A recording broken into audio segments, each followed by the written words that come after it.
Welcome to the Huberman Lab podcast, where we discuss science and science-based tools for everyday life. I'm Andrew Huberman, and I'm a professor of neurobiology and ophthalmology at Stanford School of Medicine. My guest today is Dr. Michael Platt. Dr. Michael Platt is a professor of neuroscience and psychology at the University of Pennsylvania. His laboratory focuses on decision-making, more specifically, how we make decisions, and the impact of power dynamics, such as hierarchies in a given organization or group, as well as hormones on decision-making.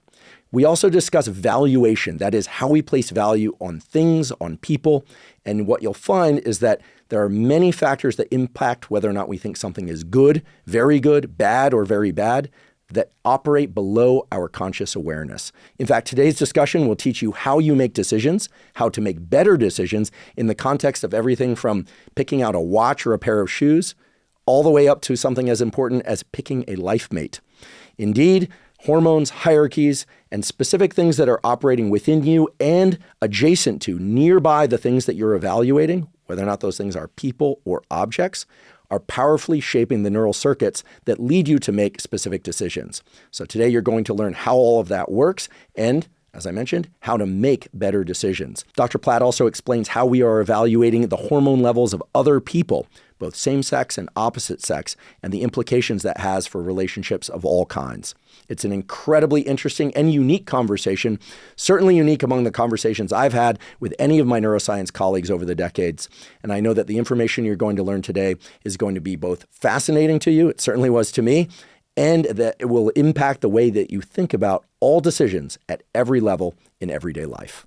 Before we begin, I'd like to emphasize that this podcast is separate from my teaching and research roles at Stanford. It is, however, part of my desire and effort to bring zero cost to consumer information about science and science-related tools to the general public. In keeping with that theme, this episode does include sponsors. And now for my discussion with Dr. Michael Platt. Dr. Michael Platt, welcome. Thanks. It's awesome to be here. I've been following your work since I was a graduate student, and it's really interesting. You're an anthropologist by training, turned neuroscientist, turned practical applications of neuroscience and related fields to everybody as it relates to business, decision-making, social interactions, hormones. You've worked on a lot of different things. The first question I have is, let's all agree we're old world primates. Yes. Right?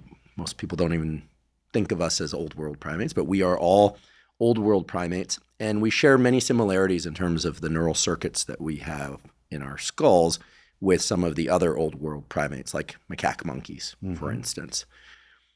When you step back and look at a process like decision-making or marketing out in the world, or how people interact with one another and gauge value of objects, relationships, or even their own value, if I may, how much of what you see in human old world primates do you think is reflected by the interactions of old world primates like rhesus macaque monkeys and vice versa? I mean, in other words, how primitive are we, and or how sophisticated are the other old world primates? That's a great way of putting it, because I think it's both. I always like to say there's a little monkey in all of us, right? And I believed that going in, having spent actually my formative years, studying, just watching monkeys. And I worked at the Cleveland Zoo, when I was in college, and I took every opportunity I could get to go. I went to the field. I watched monkeys in South America and in Mexico. And I think we all get that. But over the course of my career, I'm astonished at how deep that goes.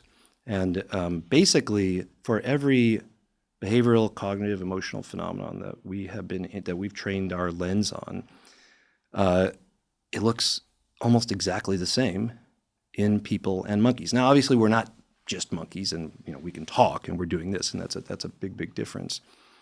But all the things that you talked about, decision-making, social interaction, the way that we explore the world, the fountain of creativity, not only the neural circuits, but the actual expression is so similar. We have monkeys and people do the exact same things in the lab, And if I didn't label the videos, the outputs of like the avatars and whatnot in games, you couldn't tell the difference. What's striking about what you just said is that I recall, I guess at that time it was called a tweet, and I think it was from Elon that said that we're basically a species that got a supercomputer placed on top of a monkey brain. So in thinking about it the other way, what aspects of being human, this old world primate that we are, do you think is distinctly different than, say, a macaque monkey, aside from language? I don't know that anything really is. I mean, so actually it's an interesting time to have you ask me that question, because this spring semester I teach a seminar for the psychology department at Penn called Being Human. And the whole idea of that, each week we tackle an aspect of who we are that has at one point or another been considered to be uniquely human or close to, right? And that could be something like art and creativity, or theory of mind, right? Or economics and markets and things like that. And when you take a look at these things through the lenses of neuroscience and anthropology, this is how we do it, economics, psychology, neurology, and on and on and on, you start to really see that there's a lot more continuity than discontinuity. And that's kind of pretty shocking. And I want to go back to that Elon tweet, if I may, because I think that's where we go a little bit astray too in thinking about the brain as a computer, right? So obviously it's not built on silica, right? It's made of meat and fat, and it's subject to all of the constraints that go along with that. And what I think instead is a better metaphor is that we've got a 30-million-year-old Swiss Army knife in our heads, right? So yes, you can learn how to do all kinds of different things, but you've got a brain that's got essentially specific tools in it. You'll have, it's like having a knife and a corkscrew, which is the most important one, nail file, saw, etc. And the monkey's got those too. Now ours might be a little bigger, and sharper, but they look and they look pretty similar, and they do the job in a very similar way. And I think once we appreciate that, then that opens up a lot of territory for applications. Not just trying to understand how some of those tools might get broken or dull as a result of illness or injury or disorders, et cetera, but also how we can measure them and how we can develop them better, because some of those are we use all the time, say in business. I'd like to take a quick break and acknowledge our sponsor, Our Place. Our Place makes my favorite pots, pans, and other cookware. Surprisingly, toxic compounds such as PFASs or forever chemicals are still found in 80% of nonstick pans, as well as utensils, appliances, and countless other kitchen products. Now, I've talked before on this podcast about these PFASs or forever chemicals like Teflon, which have been linked to major health issues such as hormone disruption, gut microbiome disruption, fertility issues, and many other health problems. So it's really important to avoid them. This is why I'm a huge fan of Our Place. Our Place products are made with the highest quality materials and are all PFAS and toxin free. I particularly love their Titanium Always Pan Pro. It's the first nonstick pan made with zero chemicals and zero coating. Instead, it uses pure titanium. This means it has no harmful forever chemicals, and it also doesn't degrade or lose its nonstick effect over time. It's extremely durable, and it's also beautiful to look at. I cook eggs in my Titanium Always Pan Pro almost every morning. The design allows for the eggs to cook perfectly without sticking to the pan. I also cook burgers and steaks in it, and it puts a really nice sear on the meat. But again, nothing sticks to the pan, so it's really easy to clean, and it's even dishwasher safe. I love it, and I use it every day. For a limited time, Our Place is offering an exclusive 20% discount on the Titanium Always Pan Pro. If you go to the website FromourPlace.com/Huberman and use the code SAVEHuberman20, you can claim the offer. With a 100-day risk-free trial, free shipping, and free returns, you can experience this fantastic cookware with absolutely zero risk. Again, that's FromourPlace.com/Huberman to get 20% off. Today's episode is also brought to us by Wealthfront. I've been using Wealthfront for my savings and my investing for nearly a decade, and I absolutely love it. At the start of every year, I set new goals, and one of my goals for 2025 is to focus on saving money. Since I have Wealthfront, I'll keep that savings in my Wealthfront cash account, where I'm able to earn 4% annual percentage yield on my deposits, and you can as well. With Wealthfront, you can earn 4% APY on your cash from partner banks until you're ready to either spend that money or invest it. With Wealthfront, you also get free instant withdrawals to eligible accounts every day, even on weekends and holidays. The 4% APY is not a promotional rate, and there's no limit to what you can deposit and earn. And you can even get protection for up to $8 million through FDIC insurance provided through Wealthfront's partner banks. Wealthfront gives you free instant withdrawals where it takes just minutes to transfer your money to eligible external accounts. It also takes just minutes to transfer your cash from the cash account to any of Wealthfront's automated investment accounts when you're ready to invest. There are already 1 million people using Wealthfront to save more, earn more, and build long-term wealth. Earn 4% APY on your cash today. If you'd like to try Wealthfront, go to wealthfront.com/Huberman to receive a free $50 bonus with a $500 deposit into your first cash account. That's wealthfront.com/Huberman to get started now. This has been a paid testimonial of Wealthfront. Wealthfront Brokerage isn't a bank. The APY is subject to change. For more information, see the episode description. So if we were to start at what us neuroscientists would call kind of more low-level functioning, even though it's pretty high level, with something like attention. You know, we are very visual creatures for those of us that are sighted. Most humans are sighted. Yeah. We rely on vision to assess the world around us, to assess emotions of others, et cetera. And so are the other old world primates, right? How do we allocate attention? Like what grabs our attention? And maybe in this discussion, we could also touch on, because I know you've worked on this, what underlies some deficits in attention. So yeah, if we could just explore this from the perspective of, okay, you go into an environment, let's say it's a familiar environment, you wake up in the room you wake up in each day. What grabs your attention? What keeps your attention? And if we do in fact have control over our attention, which we do to some extent, why is it so difficult for many of us to decide, you know what, I'm just going to put everything away and I'm just going to focus on this task for the next hour? Why is that so challenging for so many people, regardless of whether they have a diagnosis of attention deficit hyperactivity disorder? Okay, there's a lot in that question, many questions in there. And let's talk about what attention is, right? It is a prioritization, right, or an amplification of what you're focusing on, right? And we do that by where we point our eyes, right? And then it gets turned up in the brain with a lot of consequences. And really, why do we have attention? Because you can't do everything at once, right? So it's in the name of efficiency. What we attend to is a product of two things. It's what we're looking for and what the world looks like, right? And that kind of what the world looks like part is importantly shaped by what our ancestors experienced and also what we experienced when we were developing, when we were growing up. So things that are bright or shiny or moving fast, right, or loud or whatever, that grabs our attention. Things that stand out, that are different.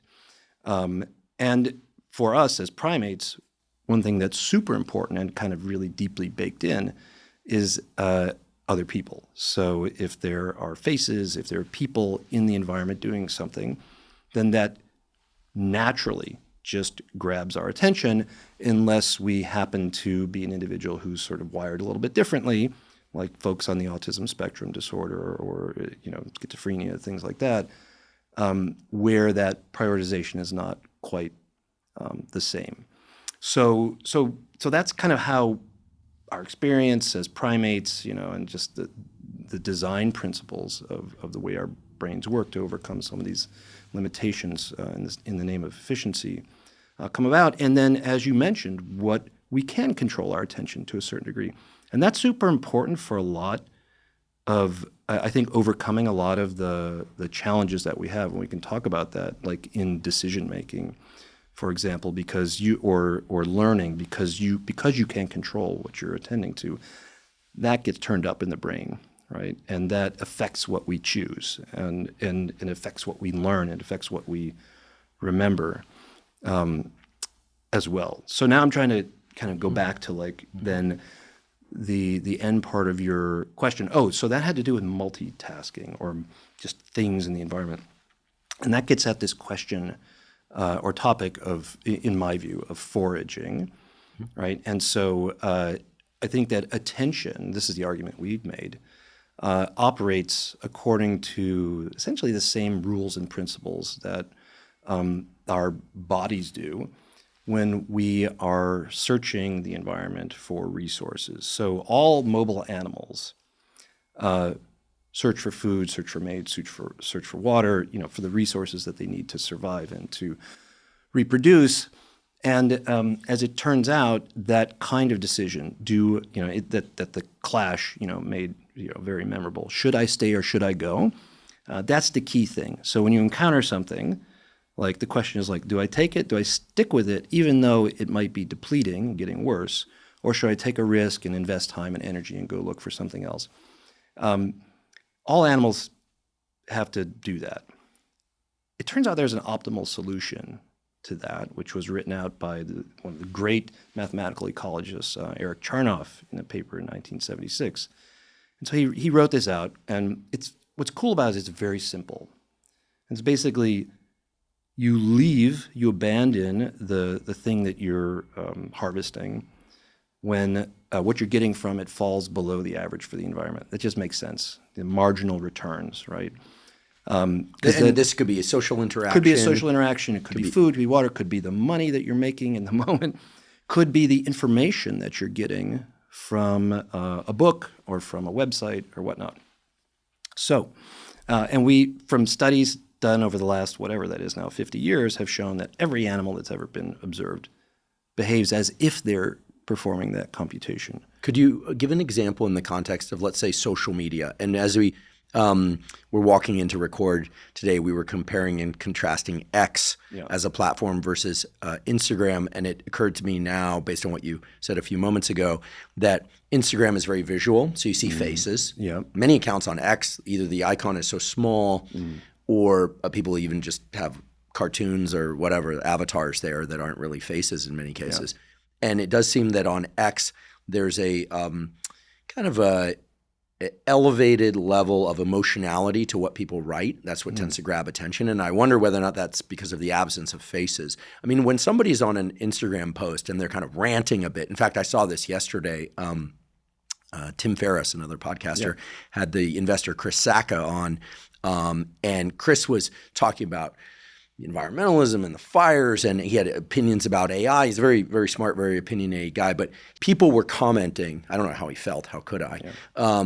But people were commenting, he's so angry. He's so angry. And he was just being passionate and emphatic. Maybe he was angry. I don't know. But he was clearly very, very, very alert, leaning forward into the camera. And people were paying – most of their comments were paying attention to the emotion behind what he was saying. And whereas on X, I feel like if you just took the text of what he was saying and you put it there, it would be kind of below the average emotionality on X. And so when you say that we are drawn to faces, or that faces are we naturally forge towards faces versus other things, that feels very true. And do you feel like elevated levels of emotion in faces are what harness the most attention? And by parallel, if you get a bunch of monkeys together and one of them is really upset, do they all look at that monkey? Speculating a little bit here, yeah. It's I've not thought about it in the context of, say, X versus Instagram. But I think you're right on. I mean, I think that's spot on. You're just combining, like you're turning the volume gets turned up because there are faces there, and if they're more emotional, they're just going to be much more salient, grab your attention, and that's something that's really important to pay attention to, because somebody who's very aroused, right?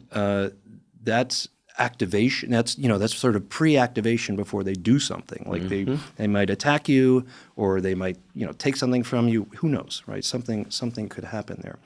But I want to take this back a little bit. I'm older than you, and I want to take this idea of different sources, like where you could place your attention, take it back a little bit more in time.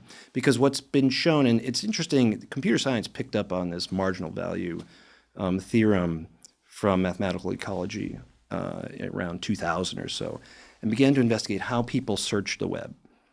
And it turned out people would leave a website the moment their information intake rate fell below the average for sort of all the websites that they were encountering. The average is determined by your behavior in the preceding bin of time, like 10 minutes until you arrive at a site, or within sight? So that's less well known, but we're now learning that it is pretty short term, right? So it seems to be driven by reinforcement learning processes that kind of are telling you how rich that environment is. And so one of the things about the marginal value theorem that I think is really, really profound for understanding our current predicament is that it says that if you're in a really poor environment, like let's say you forage for apples, right? And there's one apple tree for the next 10 miles. You stay in that apple tree until you picked every apple, rotten or not rotten, not ripe, right? Before you move on.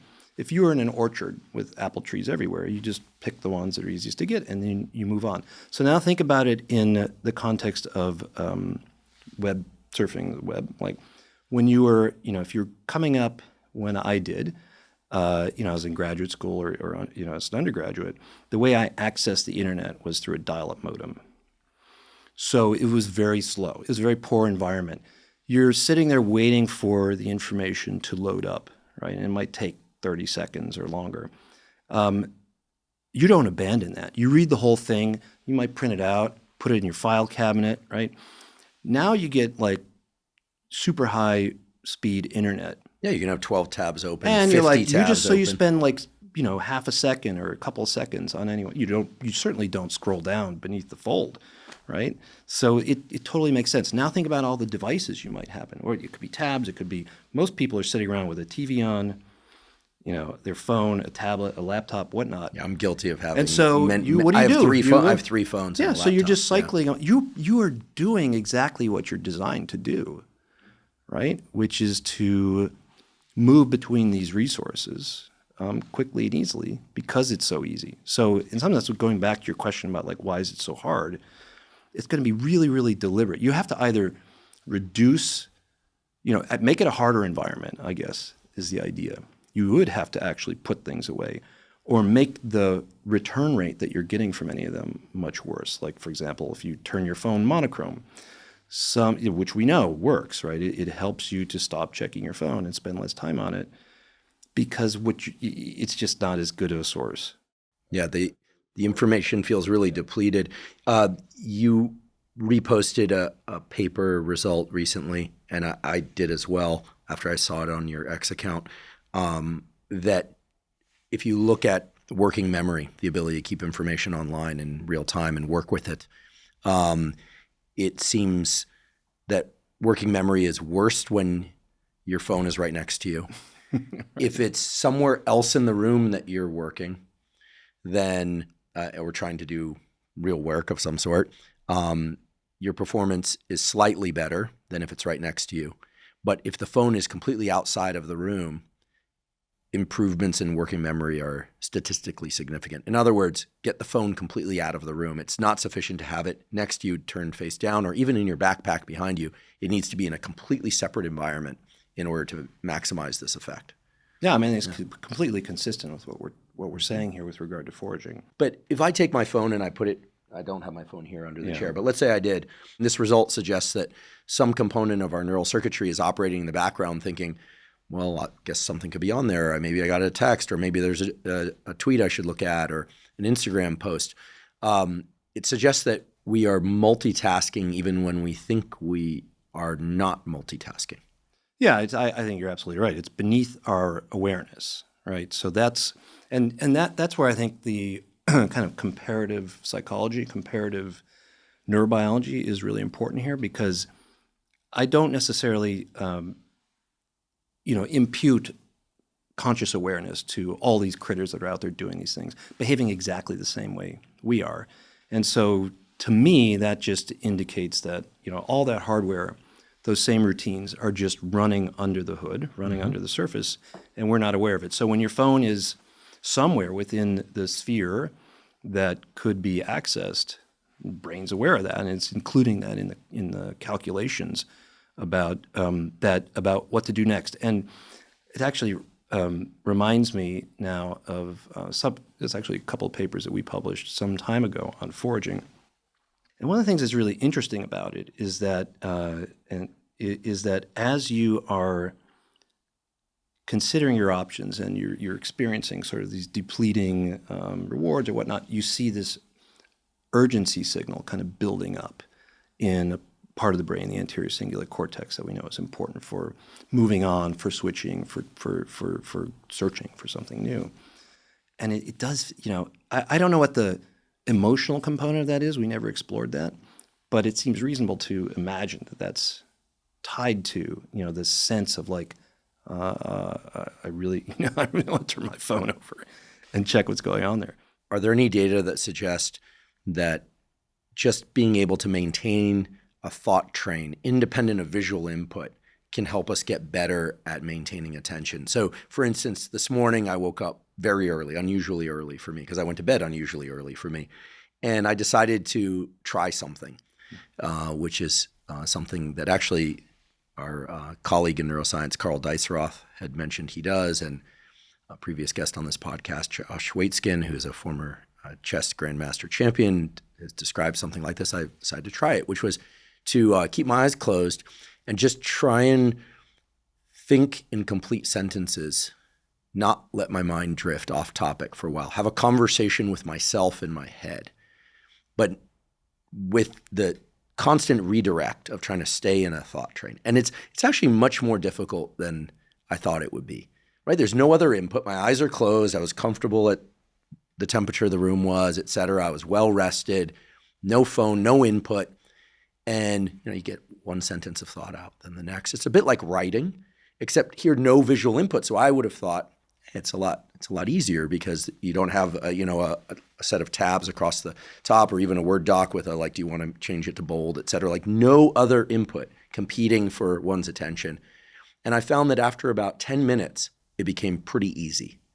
But it took me about 10 minutes to get into this redirective focus. And then at one point I thought I better stop this because this seemed kind of weird. But that was very different, I would say, than sitting down to say, meditate and think about my breath, which is a physical phenomenon that's tangible at the level of feeling one's breath. So how do you feel about practices that teach us to maintain attention and redirect our attention that are very deprived of visual input as a kind of training ground for being able to harness and maintain visual input when we need to get work done, work on problem sets, write, do what I call real work, or Cal Newport would call deep work? So I've never tried that, and it sounds fascinating, and I'm going to try to give it a shot, tomorrow morning. At first, I was thinking this sounds a lot like meditation, right? But there are a whole variety. I'm no expert on meditation, but there are a whole variety of different kinds of meditation. Some, as you mentioned, you're focusing on breath work, physical stimulus, but there are others that are not, and that are much more kind of cognitively focused. So, for example, loving kindness meditation is one where you're kind of thinking about a particular person, you're imagining them, and you're imagining something really good happening to them, right? So it's sort of one of these self-transcendent types of meditation, which are not, I don't think, really tied to any external input coming in, although it's an internal input, right? That's based on your memory, or awe-based meditation. So maybe it's more similar to those, but that's like thematically anchored. Exactly. Yeah. Exactly. As opposed to visually anchored, like staring at a flame or concentrating on one's breath. Yeah, I didn't have it was like free in terms of putting in language of foraging. It's like I didn't have a plan. I wasn't writing a paragraph. It was just, can I stay in a conversation with myself that's where there's no moment that some external voice or input or thought about something else in the room, can I just kind of stay in there? Can I just stay in there? That was really the question. Yeah, I think that makes complete sense, because it's kind of like you're foraging for apples in that tree that's on the middle of the Serengeti somewhere, right? And there's nothing anywhere around you, and so you're going to stick with that and just keep mining it until there's nothing left. One of the reasons that I brought up this example was I noticed that anything that has to do with attention, whether or not it's visual attention or needing to write or or cognitive attention and redirecting attention, unless there's some high level of, as you call it, arousal or emotionality. I find there's always a kind of warm-up period required, and that this isn't taught to us in school, and that so many people who think that they have a hard time maintaining attention, I have this hypothesis that they are training non-attention or brief attention by, scrolling through movies on a, social media platform is basically training redirecting your attention every couple seconds or maybe every few minutes. So you get good at that. You get good at scrolling. You get good at what you do.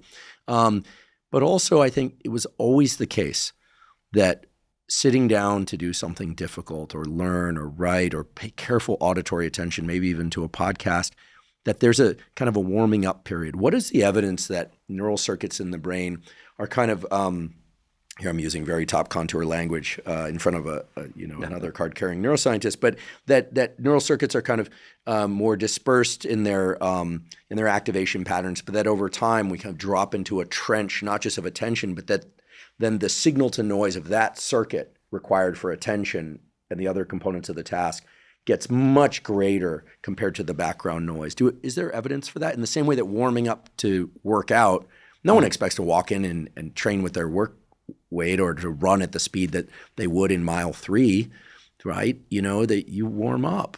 But this notion of warming up the brain for specific cognitive activities doesn't seem as abundant out there. And I think part of the reason might be, and I'd like your thoughts on this, that we are all familiar with something super exciting or scary grabbing our attention in this. But then I would say, well, you can sprint into the street to save your kid from getting hit by a car. You didn't warm up for that.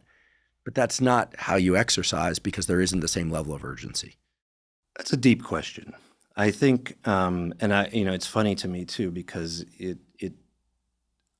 I don't warm up often before I work out, and that's so. You seem to be in great shape. No, but it's funny. I've been doing CrossFit for 17 years. Oh wow! And you're still uninjured? You're one of the few. Oh no, I've got plenty of injuries. Okay, I've had a couple of hernia surgeries, and maybe just like 5 or 6 minutes of mobility work. We have a lot of episodes on this. No, the mobility is really good, and I actually. What I have, periodically, it's take many months off to do just purely mobility and PT because, and I did Pilates intensively for a year and a half after one injury, and I loved it. And it's cool to see what it does to your body because it totally refashioned it. Because I've always been big guy up here, and then you do Pilates or yoga for a long time. I went through a yoga period too, and suddenly it's all core. You become a very different human.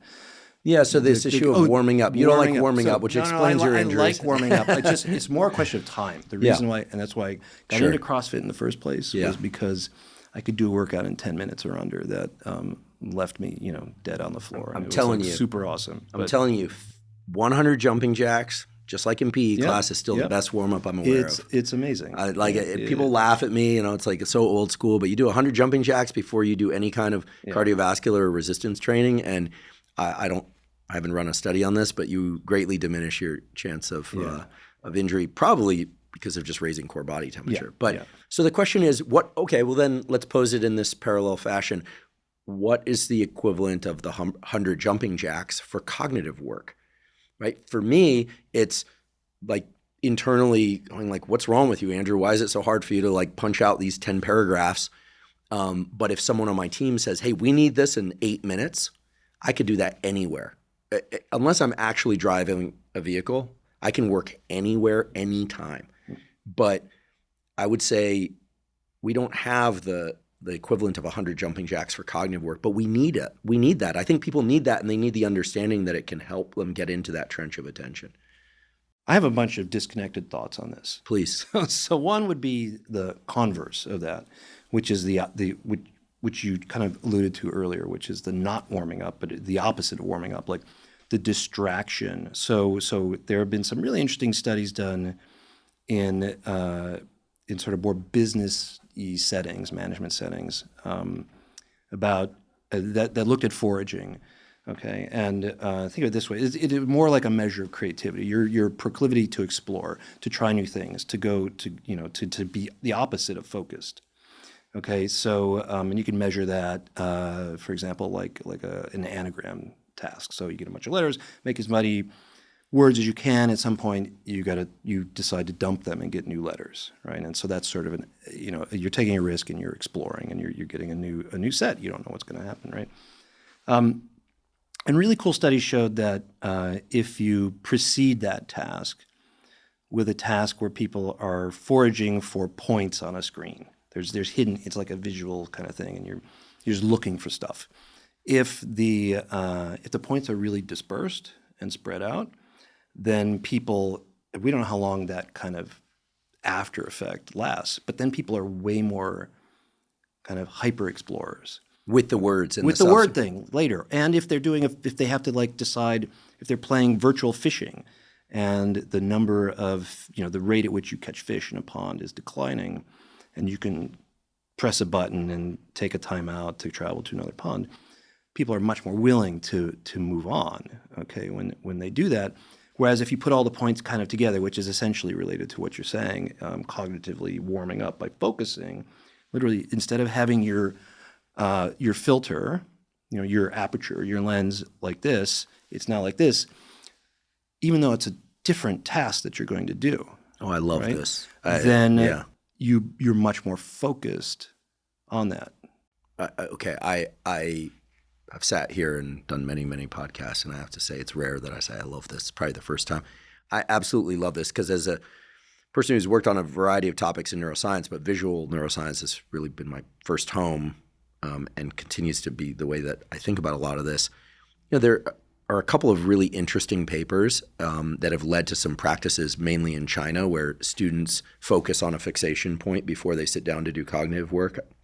And it improves their attention and performance on cognitive work. And it sounds so silly to people. People think, oh, okay, I'm going to stare at a dot, and then you're going to like stare at a dot at the given distance that I'm going to do my work. How lame is that? Well, I think it's incredible because what you just said fully supports this idea that we all agree here, and there's two of us, that we're mainly visual, even those of us that like to listen to music and things like that. We're very somatic, very visual creatures. And that where we place our visual attention and the size of the aperture of that attention, whether or not we're looking at a small box or a big box, not metaphorically, but literally, determines the aperture of our attention going forward.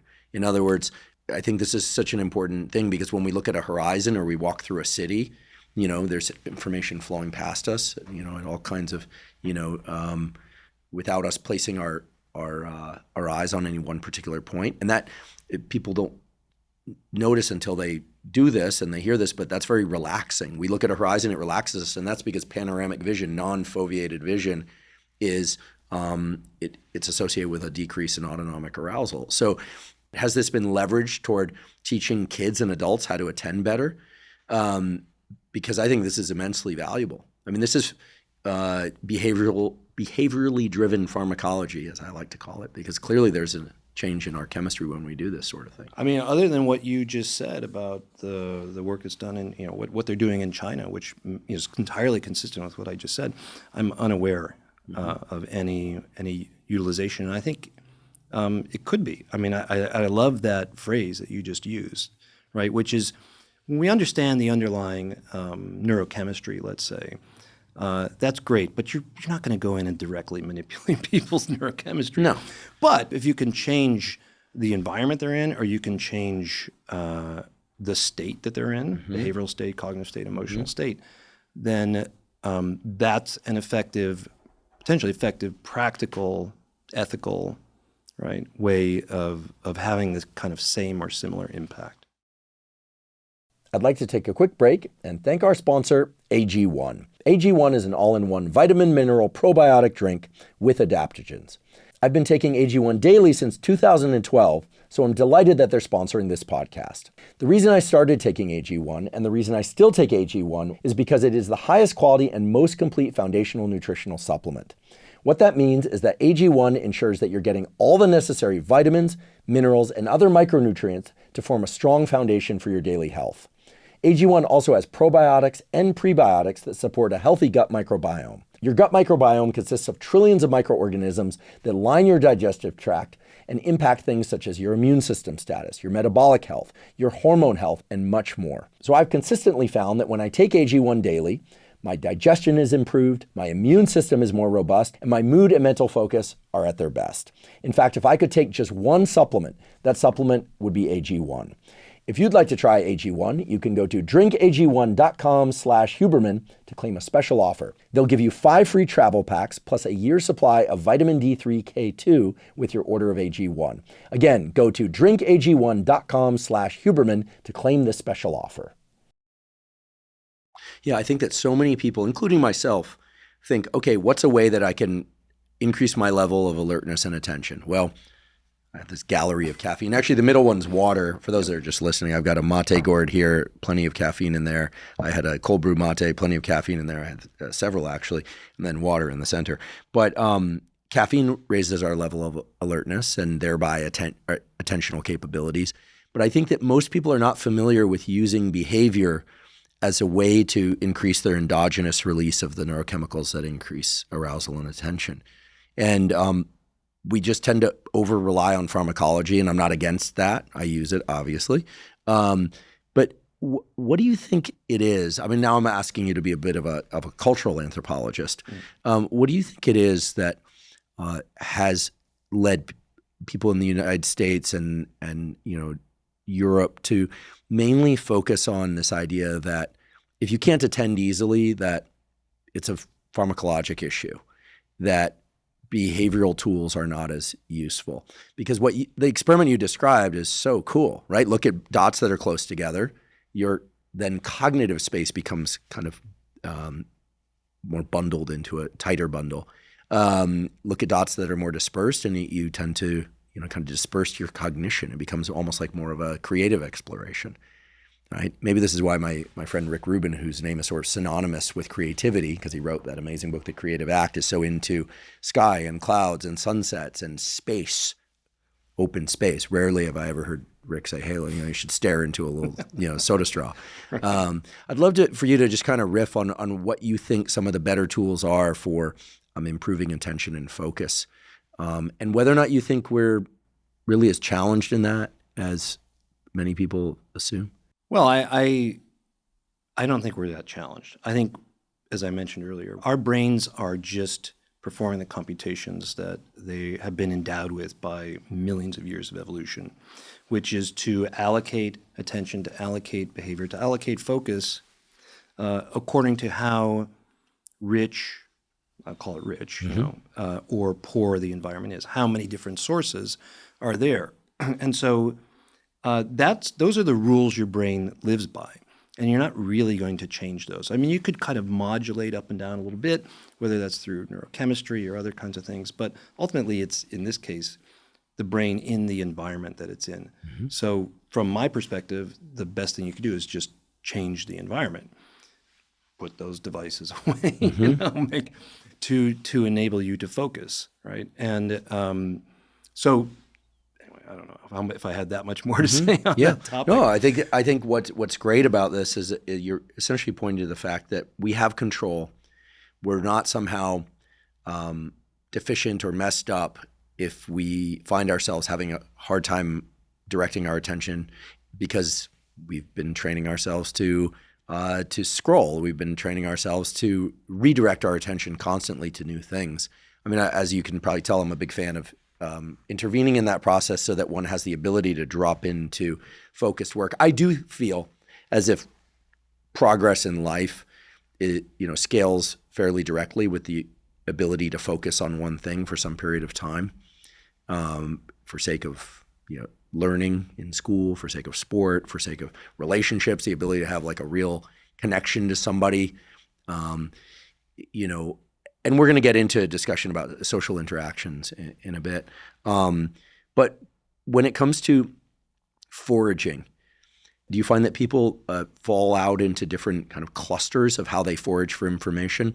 And what are some of the themes of that, or kind of signatures of the different groups? Yeah, that's a great question. We haven't really approached it with the idea that there are clusters, but rather that there's, let's say, a continuum, and of being either, most people are somewhere in the middle, of course, But some folks hyper-focused, right? And you might just metaphorically imagine them at the extreme and like obsessive compulsive almost, right? You can't get unstuck from a routine. And at the other end would be folks who explore too readily, right? So folks who we would say have attention deficit hyperactivity disorder. And so folks fall somewhere along that distribution. Now, we've seen that there are differences between species in terms of where they are on that. Differences as a function of age in humans. So you kind of move from being more hyper-exploratory toward more focused as you get older. Oh, good. And that also one of the things that we've talked about a lot is that variation where you are on that continuum might make you more or less suited to different types of careers, different types of jobs. It's not to say that people can't change, but think of it this way. You've got a dial that goes from super focused to a major explorer, and creativity goes along with that. One person might come with their dial set at 3, another person at 7, and you could help that person at a 3 maybe turn theirs to 5, but probably not to 10, right? The person is a 7, you could turn them up to 9, right? So through various kinds of practices. So I think it's really important to just recognize that people do vary. And that variation we pick up on in the sort of neurological context of like issues, problems that people experience, like with focus in school, et cetera, like that. People are no doubt wondering, well, if I am good at dropping into a trench and focusing my attention for long periods of time, maybe it's more obvious what types of careers would that person would be better at. Maybe it's programming or writing or who knows, painting. But when you have somebody whose attention tends to flip between different things, what sorts of professions do they align well with? Yeah, that aligns with creative professions.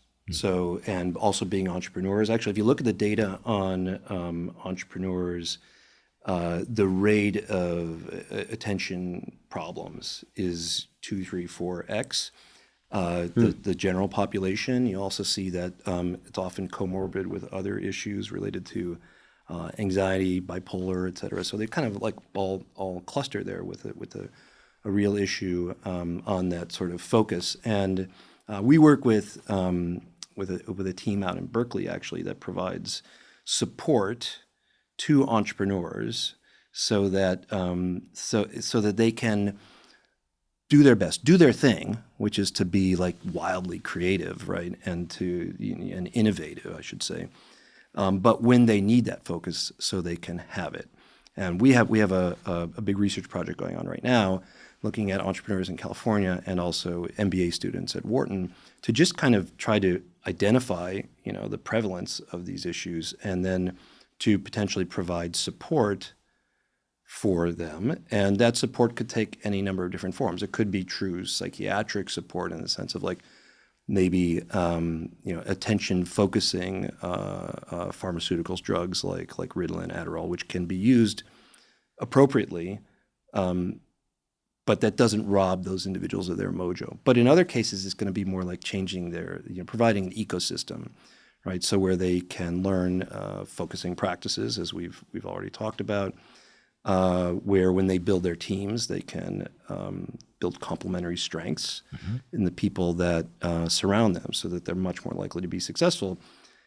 And our economy depends on those people being successful, right? So that's where the vast majority of economic activity is coming from, is people who start small businesses, who are entrepreneurs and who are innovators. So it makes all the sense in the world to do that.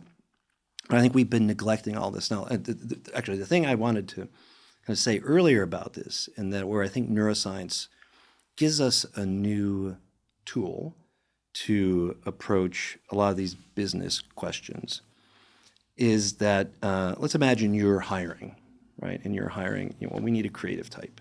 Okay, so you put an ad out, and you get resumes and responses, and people come in for interviews. How do you measure that creativity typically? Are you gonna say, "Oh, how creative are you?" And you're like, you really want the job, so you're like, "Yeah, I'm super creative," or you give them a personality test, for example, or like Myers-Briggs or something like that.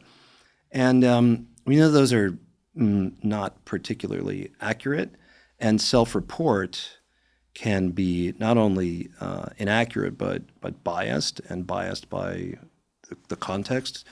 Why am I here? Who's asking me a question? How is that question asked?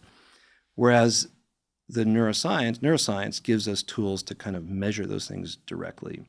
And in some cases, you could measure it directly from the brain, and we do that, but that's not going to be practical, not going to be scalable, right? Not going to be something a lot of people want to, embrace, let's say, as applicants.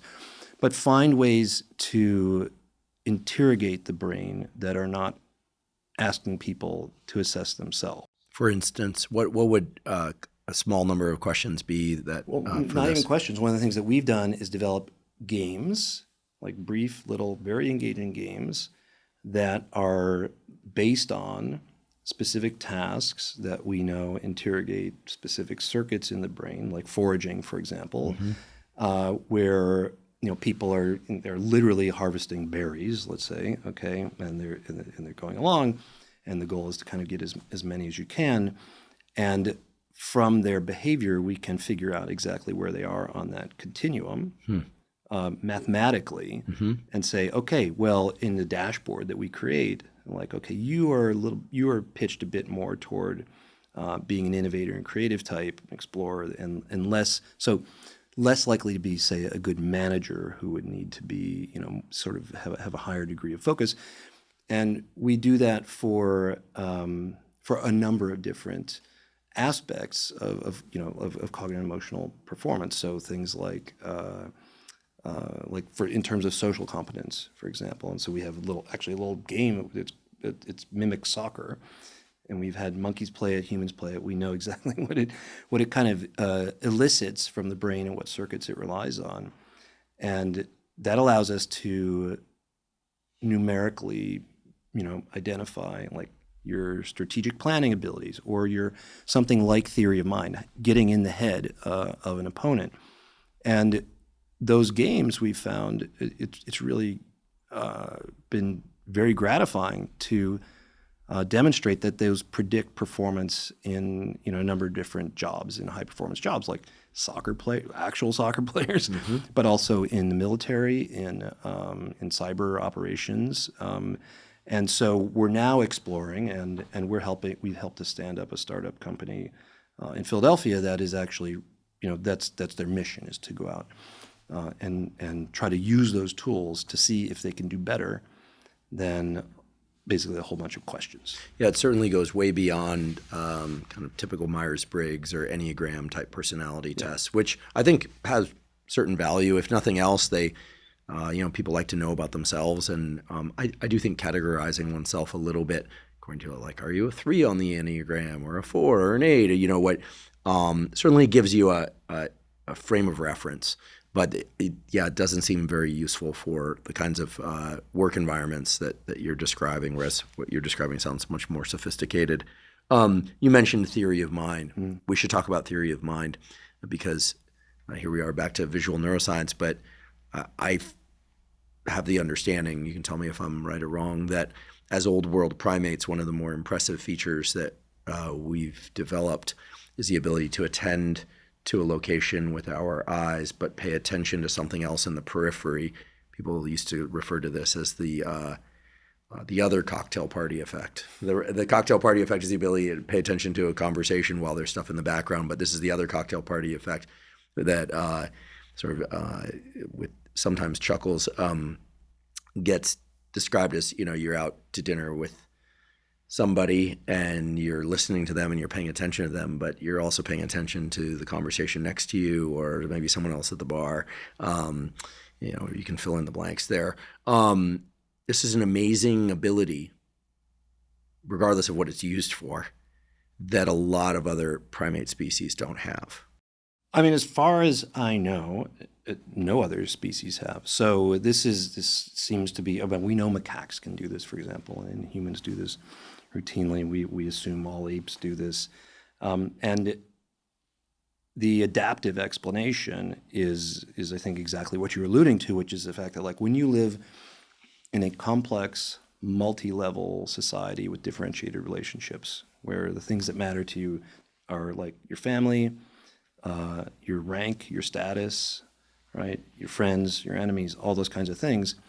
That then creates a really complex, environment for, as you said, devoting your attention because, where we look, right, is the focus of typically that's the focus of your attention and what's turned up. And other brains know that, right? And so now let's imagine you're a baboon, right? And you're not the highest ranking baboon. And the high ranking, the alpha is over there. And so you train your gaze on that alpha baboon, but there's a really attractive female over here that you want to know where she's heading because that's a good mating opportunity later.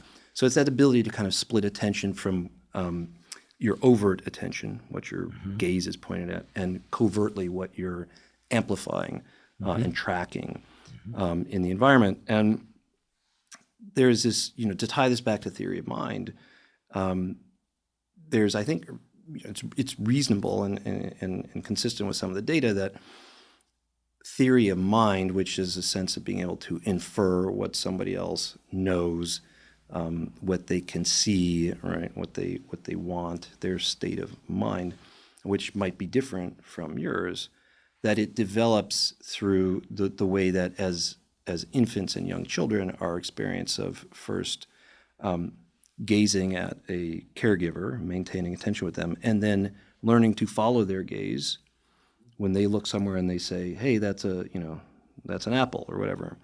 That you do the same thing, and that gaze following then is a precursor to joint attention, and joint attention being really important for the development of this of the theory of mind, which is our sense of being able to understand, make predictions, make inferences about what's going on in somebody else's head.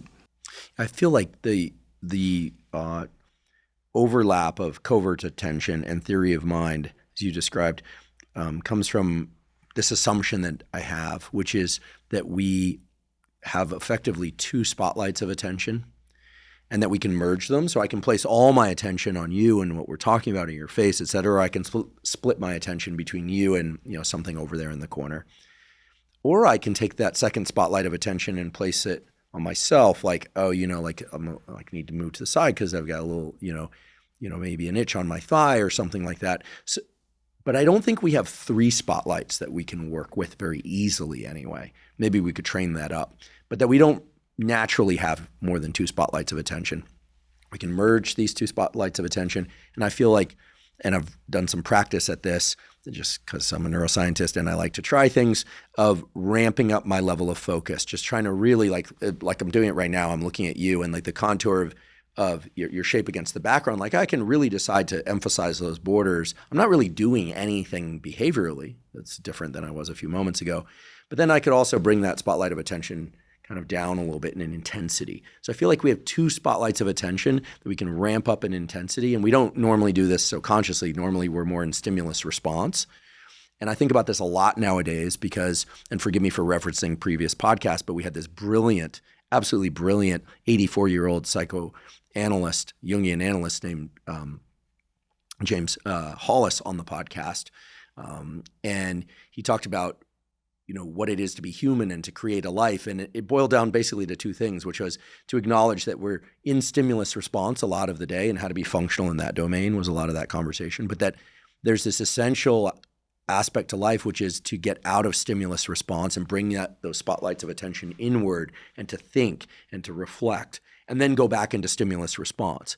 And when we just sleep, wake up and go into stimulus response all day, or if we go meditate all day and are not in stimulus response, neither is good. So it's that balance. And so this notion of two spotlights of attention, I'd love for you to tell me this is like complete BS or that it works. I don't need to be validated here. I was more putting it out there as a hypothesis because it feels true to me, but that's obviously just a feeling. Well, I think that feeling, as far as I know, is consistent with what we understand about how attention can, how it amplifies the visual signals or other signals that are coming into our brains and the ways in which we can kind of, I don't know if it's divided purely or if it sort of bleeds over, what that really, exactly looks like. But the landscape, let's imagine it's a landscape of neural activity and you can kind of raise up two humps or just one hump and it doesn't feel like you can go beyond that, that's really, really hard to measure. And I think, our best data on that comes from, recording the activity of neurons in macaques and monkeys while they are doing attention, these sort of visual discrimination tasks. And I think that'd be really, really hard to actually elicit that kind of behavior from them. Well, we both agree, I know because we were talking before we started recording, that certain types of stimuli really grab our attention and influence our decisions and our valuation of things out there in the world. So talk to me about monkey porn. Okay, we never called it monkey porn, but a lot of people have said that they essentially, no matter what else I do in my career, that's going to be on my tombstone. This man worked on this man unpacked the neurobiology of monkey porn. Okay, so let's go back in the Wayback Machine, and so back when I was an anthropologist and I'm going out, I'm watching monkeys, and it's very clear that there are certain things in the world that are important to them that they prioritize, and those they're very similar. They're the same things that we do. So they pay attention to each other, to their faces, but also to other cues, and these cues seem to make adaptive significance, right? That they're relevant for your ability to survive and reproduce, which is the name of the game for evolution. That's all that really counts. Okay, and what are those things? Well, they're cues to status, so who's dominant, who's subordinate, who can take my stuff, who do I got to watch out for, who can I dominate and take stuff from, and cues to how, to sort of mate quality, mating opportunities. And if you look at non-human primates, they display those things very conspicuously, right? So, males have these big canines, and they have sort of, physical dominant features, very square jaw, all that kind of stuff. And females, for example, in macaques display their state, their hormonal state, how receptive they are to mating and likelihood of ovulating at that time, through the sort of the swelling and coloration on their perineum. Here's a good word for your listeners, perineum, which we introduced, I think, into the neuroscience literature.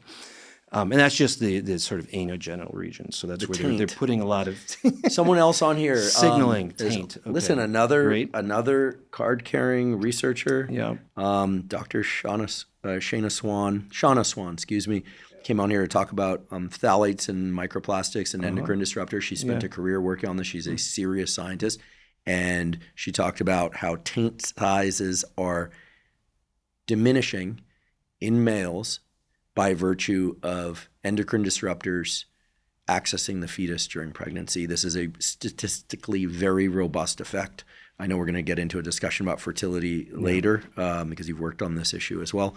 So we can say the perineum, taint, and now everyone knows what we're talking about. So the females display their perineum region differently when they're ovulating. Yeah, so it becomes redder, fuller, et cetera. So if you go to the zoo and you could say you see the monkeys with the red butt, big red butts. They're the ones who are the females who are. It turns out the males do that too. So males signal kind of their circulating testosterone levels by how red their taint is. And actually, even you can just see the physical size of their testes is a pretty good proxy and a cue. And they, in rhesus macaques, there's also kind of these signals around the eyes that they get a little bit darker. The theory is that humans. So for a long time, people said, "Oh, humans don't display their anything about their their hormonal biological state, to promote monogamy and all kinds of stuff like that." Even though it seems that monogamy is not the monogamy in terms of mating does not seem to be the dominant strategy in humans. Let's call it that. Yeah, but just to make sure that I'm clear on this, it used to be said. You are saying that it used to be said that humans don't signal their hormonal status, and the reason people were saying that is because it was a promotion of monogamous behavior, which is actually not true in humans. Well, so this goes back to Darwin, really, who sort of theorized that humans during human evolution, that as monogamy became more adaptive for whatever reason, it's all speculation, right? That these sort of cues were hidden, so that males couldn't, you wouldn't be encouraged to find other mating opportunities outside your monogamous relationship. And so it would kind of keep the focus, to get back to that, on your partner. But, all the data that's out there, both from, like when societies were encountered by Western scientists, like whether polygyny was practiced or not, to just what we understand about extra pair matings, like in offspring, et cetera, that strict monogamy does not seem to be to have been the dominant strategy. Now, that's also consistent with the observation that we are a sexually dimorphic species. So if when you look at the animal kingdom, or in primates in particular, those that are obligate pair bonded monogamous primates, males and females don't really differ much. Like if you look at marmosets or tamarins. In terms of body size. Coloration, conspicuous sexual characteristics. Brain structure as well. It's another interesting point which we can circle back to. But even if you just look at brain size, relative brain size relative to body size, that is smallest in pair bonded monogamous species. The difference in brain size, not between males and females, but just overall, and it sort of scales up with group size and group complexity. It's slightly different, but there's a point there, which is that, pair bonded monogamous species look very, very different, right? It's different. Sorry, I'm different. It's very than unusual. Us. Let's just say this. So it's very unusual. Right? In mammals overall, it's very unusual. In primates, there's only a few, monogamous primates. Monogamous, obligate, pair-bonded primates. And in general, their behavior is not as complicated or complex as individuals that live in societies where there's a lot more going on in terms of strategizing to attain mating opportunities through either through sort of physical challenge or through, being sneaky or making friends, et cetera, et cetera. There's this sort of proliferation of different strategies that requires a lot more mental calculation, apparently, that goes hand in hand with an increase in brain size, cortex size, which makes sense from the standpoint of like more prefrontal cortex, more context-dependent strategy setting and decision making, and it could be based on. It seems that with more prefrontal cortex, one can a species can incorporate different valuations of mates. It can be about hormonal status, and I want to make sure we get back to that, how humans signal hormonal status. But it could also be about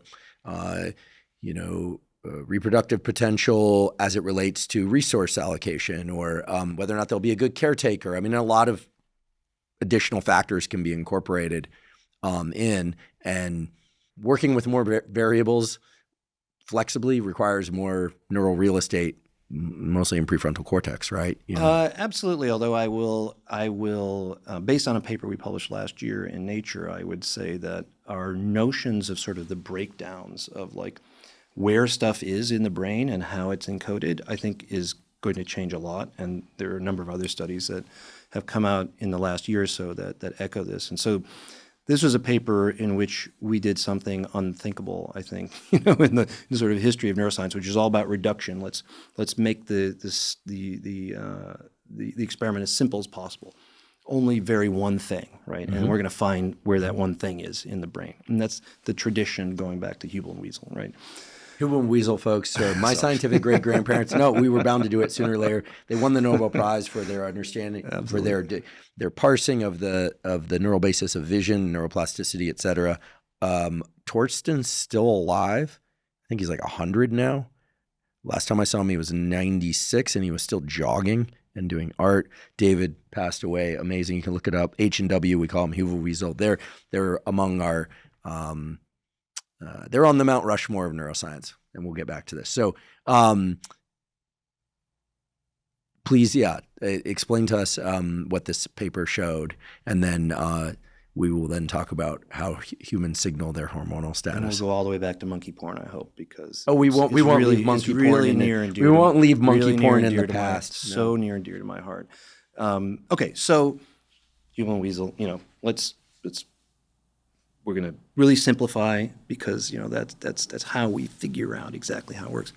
But it's not what our brains do. That's not the environment our brains are in. I mean, when you're out there in the world, you've got this just incredibly complex visual environment, social environment, and what you do in any moment depends on what you experienced recently, what you think might happen next, what might have happened last week in a similar circumstance. It's super complicated, and it reflects all these different competing interests and values, and that's true for monkeys too. Okay, and so we did my dream experiment from back when I was an anthropologist, which was to get rid of the lab. Okay, and instead we recorded wirelessly from thousands of neurons in the brain, in prefrontal cortex, which you mentioned, and we tend to think of as being important for decision making and kind of setting goals and the context, and also the sort of high level visual area in the temporal lobe. That's important for sensing objects and maybe faces and things like that. So seemingly, one at like an input level and one at like a higher order level. And we did this mostly because some of technological limitations, but it turned out to be really like a good thing in the end because it told us something really unusual. So what we did then is we let monkeys just be monkeys with each other. Okay, so we'd have a male with his female friend, or alone with a female friend on the other side of a sort of plexiglass divider. And then there could be other monkeys present, like as observers, like who are like watching what they're doing or not. And then we also introduced challenges to them, like so basically my graduate student would come in and threaten one of the monkeys, and this elicits a lot of agitation and arousal. We're going to have to say how you threaten a monkey. Monkeys, look, we're just like big kind of not as hairy monkeys to them, and that makes to threaten them. You look at them directly. You look at them, and so if you go to the zoo, folks, and you look directly at a monkey and you smile, that's a threat. If you want to be friendly with the monkeys, lip smack. It's an affiliation thing. It almost looked like we were blowing kisses at one another. You notice we both looked away. Probably where it comes from. That's right. That's probably where it comes from. So you got a naturalistic experiment. So you got a natural experiment. And so rather than having varying one thing, these monkeys engaged in like 27, 28 different kinds of behaviors. Okay, they would forage, they'd scratch, they'd groom each other, they'd threaten, they'd mount, they do everything that monkeys do, right? And then we also, as we were varying the context as well. And so that's like blows the lid off of the complexity in a typical experiment. And what did we find? We found that neurons in both these areas, they were indistinguishable, were modulated. They were affected, their firing rates, their activity was affected by the behaviors that the animals engaged in and what the other animals engage in too. Also, who's around? Who's watching me? Is it like male, X or female Y? And what was really surprising, so first of all, you see these signals, they're basically the same. These two parts of the brain are supposed to be very, very different. And the average neuron cared about, something like 7 things rather than, like 1 or 2. Okay, like a grandmother cell, which was kind of one idea for how the brain encoded things, like there's one neuron and only responds to your grandmother, right? Something like that. Jennifer Aniston cells, very famous. Barack Obama cells. And now And there's this question about whether or not they're in a relationship. So that's why I brought it. But that was actually in the paper. There were neurons in cortex that responded to Jennifer Aniston specifically. Jennifer Aniston cells. Barack Obama specifically. I'm guessing there are Donald Trump neurons. There's probably quite a few. Right. And I'm guessing there were Biden neurons. So maybe. So you're saying that 2 very distinct brain areas can respond very similarly to the same things, and that's one interesting finding. And the second interesting finding, as I understand, is that neurons are paying attention not just to what you're looking at, or the monkey is looking at, but also who's looking at them, who else is around, what the goal is. So individual neurons are multitasking. They're multitasking. Got it. And or as we say, multiplexing, but it's really the same thing as multitasking. And that raises a lot of really interesting questions. Why? Why are these signals all over the place? Which it seems to be the case, right? And one idea that's out there is that because let's say it's a visual area, those visual neurons might need to know the context in which something is happening in order to appropriately encode that stimulus, right? Because it matters. The meaning of that stimulus is another monkey. Like when I'm looking at you, it matters that we're in this setting here in California and I flew out here yesterday and all that stuff. It might be really, really important for what my brain does with that information, like how I encode it, what I put into memory, et cetera. And so that's sort of one hypothesis that I think that we're all entertaining, because it would be heresy to say that actually it's a more like another name drop, Carl Lashley kind of view of the brain, that it's just one big mush that is all sort of doing. So in 30 seconds, Carl Lashley ran a really critical experiment where it was the equipotentiality of cortex experiment, where basically there'd been decades of experiments with people lesioning a given area of the brain and seeing some deficit in behavior. Lashley decided to do the same experiment and found that regardless of which area of the cortex, this is important that it was the cortex specifically that he scooped out, lesion, got rid of, set it in a dish next to in his case, I think it was rats. He didn't observe deficits in that behavior, at least that persisted. But you see this in the monkey and human data.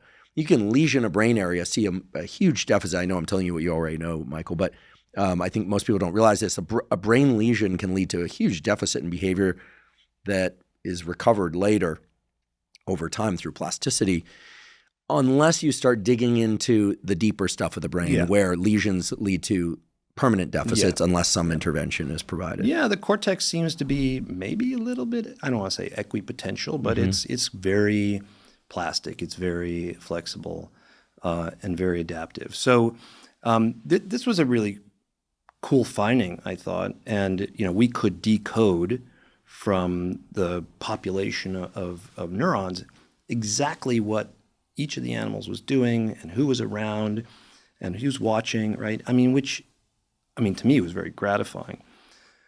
But the thing that was most exciting to me, I think that finding is really cool for neuroscientists, but for the primatologist, the anthropologist in me, the finding that was most exciting was that we discovered the mental account for our social relationships. Okay, so for monkeys, a large fraction of the way that they build and maintain relationships is through grooming each other. So when they go and they pick through each other's fur, and that's how you make friends. Okay, that's how you make allies. And what has been observed going back to when monkeys were first being watched is that they tend to be really equitable, right? They're like, if I invest 2 minutes in you, you will eventually invest 2 minutes back in me. It might not happen right away, but we're going to balance out. It's going to come even. And that raised the idea, which most people thought was ridiculous, that, wow, they're actually tracking and keeping notes on all this. They've got a ledger for their investments and withdrawals in this social relationship. So to make it more salient for the listeners, think of it as when you're texting and you text a friend and they text you back, and then you text them and you text them again and you text them again, and you're like, am I getting ghosted? What the heck's going on here? Why are you not texting? You start to feel that sense of urgency, betrayal, I'm not going to text you now. I'm going to wait until you text me back. It's the same kind of thing. We have this sense of, and in fact, when we think about now all the stuff that's going on socio-politically, in terms of equitable relationships, I think that this bears on that. So we did something that had never been done before, which is we tracked every single grooming interaction that ever happened between these monkeys over months, because we could. We had cameras on them, and we used computer vision to do all that tracking. And yeah, they were perfectly equitable. But sometimes sometimes it would take minutes to balance it. Sometimes it took weeks. Like, you owe me, and then it would come back. What we found is that in the brain, in both of these brain areas, we're carrying that mental account that precisely tracked who owed whom what. Amazing. How much grooming that blew my mind. It's like, because we all feel that, right? It's like one of the most salient things there is in our lives. I'd like to take a quick break and acknowledge our sponsor, BetterHelp. BetterHelp offers professional therapy with a licensed therapist carried out entirely online. Now, I personally have been doing therapy weekly for well over 30 years. Initially, I didn't have a choice. It was a condition of being allowed to stay in school. But pretty soon I realized that therapy is an extremely important component to one's overall health.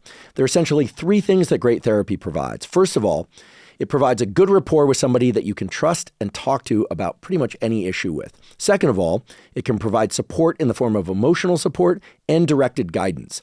And third, expert therapy can provide useful insights. BetterHelp makes it very easy to find an expert therapist with whom you resonate with and that can provide you those three benefits that come from effective therapy. Also, because BetterHelp allows for therapy to be done entirely online, it's super time efficient and easy to fit into a busy schedule. There's no commuting to a therapist's office or sitting in a waiting room, no traffic, no parking issues, etc. If you'd like to try BetterHelp, you can go to betterhelp.com/Huberman to get 10% off your first month. Again, that's betterhelp.com/Huberman. This explains, occasionally I'll get a text from a friend that says, nice conversation, which means they texted me a bunch before and I didn't respond. Yeah. And part of that has to do with, for me, the way that texts are archived. They can kind of drift down and then they're hard to find. And, and I'm a known long latency response person, but then I barrage, not intentionally. I'll like get on a plane and be like, oh, that's right. I'm going to get to these texts from a couple of weeks ago and respond to them, or a couple of days ago. And I find voice memos to be a good solution to this. I have a couple of people in my life with whom I mainly communicate through voice memo, but it is very interesting that, my team here, we have what feels like a very consistent cadence and balance of accounts, even the text duration, I'm fine with a one word or even one letter text, and I'm fine with an essay. But certain relationships, you just don't do that. So what is this, just because I can't help myself, what is the brain area that's tracking this account, or is it a network? It's a network. Okay, great. Yeah. Then we don't have to bog people down with with brain areas. Well, this is amazing. I mean, I think that rather than, people talk about love languages, right? Like, is it physical touch? Is it acts of service? I think that, there are some words of affirmation. I'm guessing that some people are tracking these very carefully too, in humans and balancing the account. And that kind of love language idea seems like our 5 acts of support or 5 physical contact events, whatever you want to call it. I know I'm really sounding like a scientist, a nerd. Are those equivalent to 5 sentences of affirmation? What I'm gathering is that the brain is probably calculating these things on an individual basis. So it's not like 5 sentences equals 5 acts of service. So, but that. Maybe it is that there's some internal valuation that is very mathematical. You're just trying to balance the checkbook. I think it is very mathematical, but I think I want to point out that in the pairs of monkeys, we've now expanded this to multiple monkeys in a big open field, but they're equal kind of partners, right? So it made sense that balance was sort of 1 for 1. And we know that studies of wild monkeys, wild primates, that the sort of conversion, dollars to pesos or whatever, is not 1-to-1 if there's something else in that relationship. So if there's a power differential, it's like if you're beta male and you're grooming alpha male, right? It might be 100 minutes of grooming that alpha male that you get 1 groom back, or more importantly, you groom that alpha male for months and years on end, and then he comes and saves your life when you are in an aggressive encounter with another individual. So you see how that there is this, I think that's what you're getting at, maybe with the love languages, which is that there is this underlying currency, but the value of that currency for each individual varies depending on what they. And I don't know where that variation comes from, but depending on what's most important, what's most salient for them, and then also probably what that relationship is like, and if there's a power differential, if there's any other kind of differential as well. The math of power dynamics online is really interesting to observe on X, where people tend to be a bit more combative at times, not everybody. But I've noticed this, this notion of don't feed the trolls, right? Like someone says something that's insulting and, you don't honor them with a response. You just let it go by. That would be somehow completing some sort of reward circuitry, because what they really want is not to harm your reputation, but to be acknowledged that their opinion matters. And social media, as long as people have access to an account, effectively levels the field. Although then there's this prioritization of high follower accounts and what used to be that when blue checks became purchasable, right? That a lot of people were upset because it was essentially equaling the status playing field somewhat, right? But it's very interesting to see how this stuff plays out.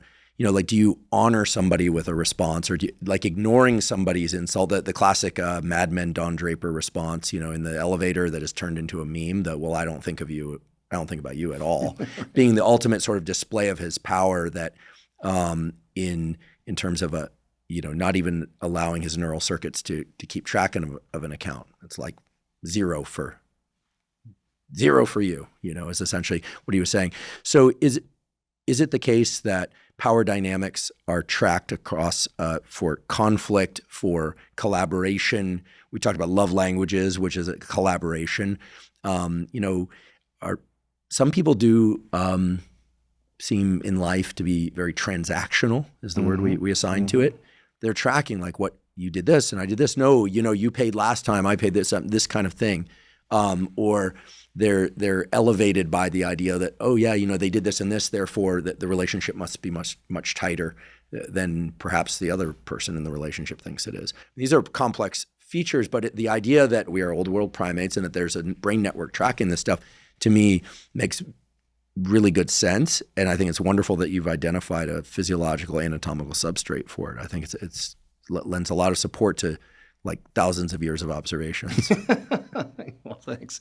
No, I think you're spot on there in the sense that, and at some point it's all really transactional in the calculus of evolution, right? So ultimately it's if your calculations do the right thing so that you get resources and mating opportunities and translate that into offspring, and that they do that into offspring as well, then those, whatever the biological substrate was that did that, is going to proliferate and potentially become honed and really specialized for doing that job. And that's actually the argument, one other argument for why, we study primates because we're so closely related to them. We share all these features of our biology and our behavior.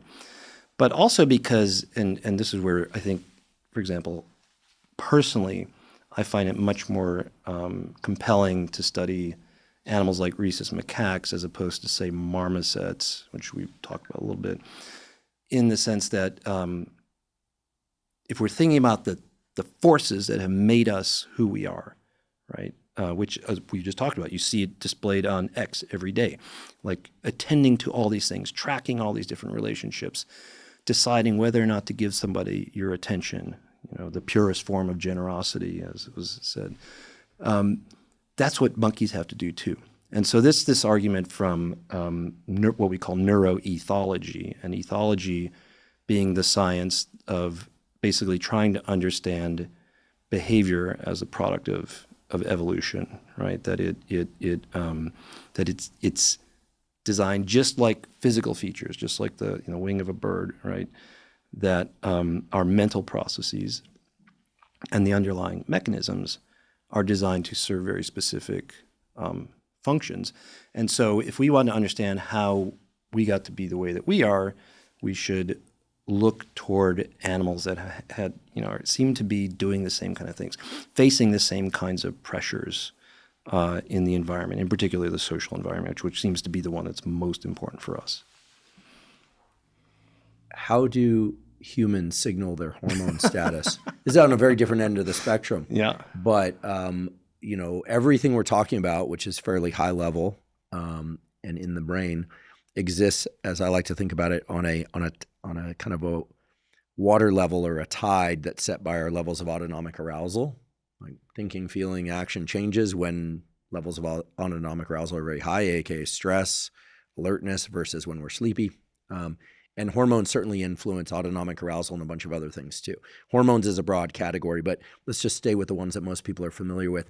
So what are the data on how females signal, let's just say, testosterone, estrogen, and other, relevant hormones, and for males as well? What are the external signals? Sure. Or behavioral signals? Yeah. So that's a really important point that you made, because both those things go together. So it's been most controversial for females, but in my view, the data is pretty clear, and it aligns, I think, with our own intuitions just from daily life, which is, well, some things are apparently not consciously perceptible. It's like hard to report, but through studies where you just ask males for like, okay, is this, how attractive is this woman, or et cetera, that there are changes in the face, for example, and that's been one argument, is that, this is going to sound funny, but that the signals that in non-human primates are in the rear are because we're walking upright, you can't see that really. So now it's kind of in the face, and so these changes that happen, that the ovulatory cycle is reflected in the turgidity, how tight the skin is in the face, because it gets a little plumper and a little bit redder. And we may not be consciously aware of that, but that it's there, right? And it shows up in sort of preference data when you ask heterosexual males, how attractive is this woman, et cetera. So that seems to be the case, and also behavioral, sort of flirtatious behavior. Increases around the time of ovulation. Yeah. There is a classic study that that exotic dancers, strippers, would actually get more tips when they were ovulating than when they're not ovulating. Interesting. So there may be, and it could be by virtue of their physical, behavior, but it could be the way they dance, proximity to the observers, clients, whatever you call them. Yeah. I don't recall that being quantified, but it suggests that there's a latent signal there, and that men are unconsciously processing this. They're not saying, "Oh, her cheeks are particularly plump and red right now." But that if you measure their ratings or their scores of attractiveness when she's ovulating, it's these features that might be drawing out that response. Correct. We can take this back to the monkey porn studies, which was our first real foray into trying to quantify the value of various kinds of social information for guiding decisions. And we already came into this with a sense that, things like status, physical prowess, mating status. Are you you look like a good mate, bad mate? Are you in mating condition? Et cetera. And so when you think about that, how do you ask a monkey that question? You could ask them. He's not going to tell you because they can't talk.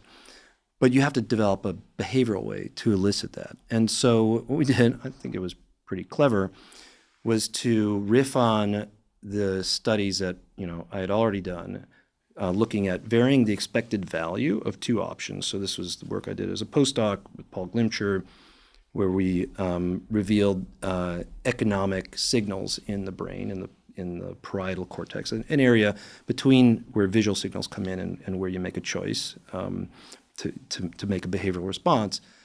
And we varied, in this case, monkeys don't work for money, they'll work for juice. Okay, it's really fun. You spend a lot of time figuring out what juice they really love best. And then economically, you would vary like the size of the juice reward that each of the two offered, or its probability, while maintaining size constant. That when you combine those, you multiply those together, you get expected value. That's the first model of economic decision making that was really ever developed, right? You compute the expected value, different options, you choose the one that has the highest value. It doesn't work all the time, but it's sort of a rough proxy. And we showed that, yeah, neurons in parietal cortex signal that. Monkeys are good economists. They choose the one that has a higher expected value. Okay, so now take that experiment. I'm going to have monkeys choosing between two options that vary in how much juice they pay out. But I'm also going to pop up a picture when they choose one of them, okay? And they don't know what picture's coming up, but the picture's going to be, it could be a nothing burger, just like some gray square. It doesn't mean anything. Or it could be the perineum or of a female, if it were males that we were studying. We did this with females making choices eventually as well. Could be face of a dominant male, face of a subordinate male, face of a female, et cetera. What's the equivalent of the swollen taint of a female monkey for if you reverse the experiment and it's the female monkey who's making a choice about male monkeys? What do they find really attractive in a male monkey? Yeah, so it's the taint of the male monkey because it's providing a signal about how much monkeys looking at taints of other monkeys. How much testosterone is that they've got on board, basically, which is a good predictor of their status. It's a good predictor of their fighting ability, all that kind of stuff. And if you're a female, and that's a reasonable kind of choice to make, because if you have male offspring and females are predisposed to choose that, then your male offspring are going to do pretty well. So that's what we did, and we varied how much juice. So sometimes monkeys would get paid.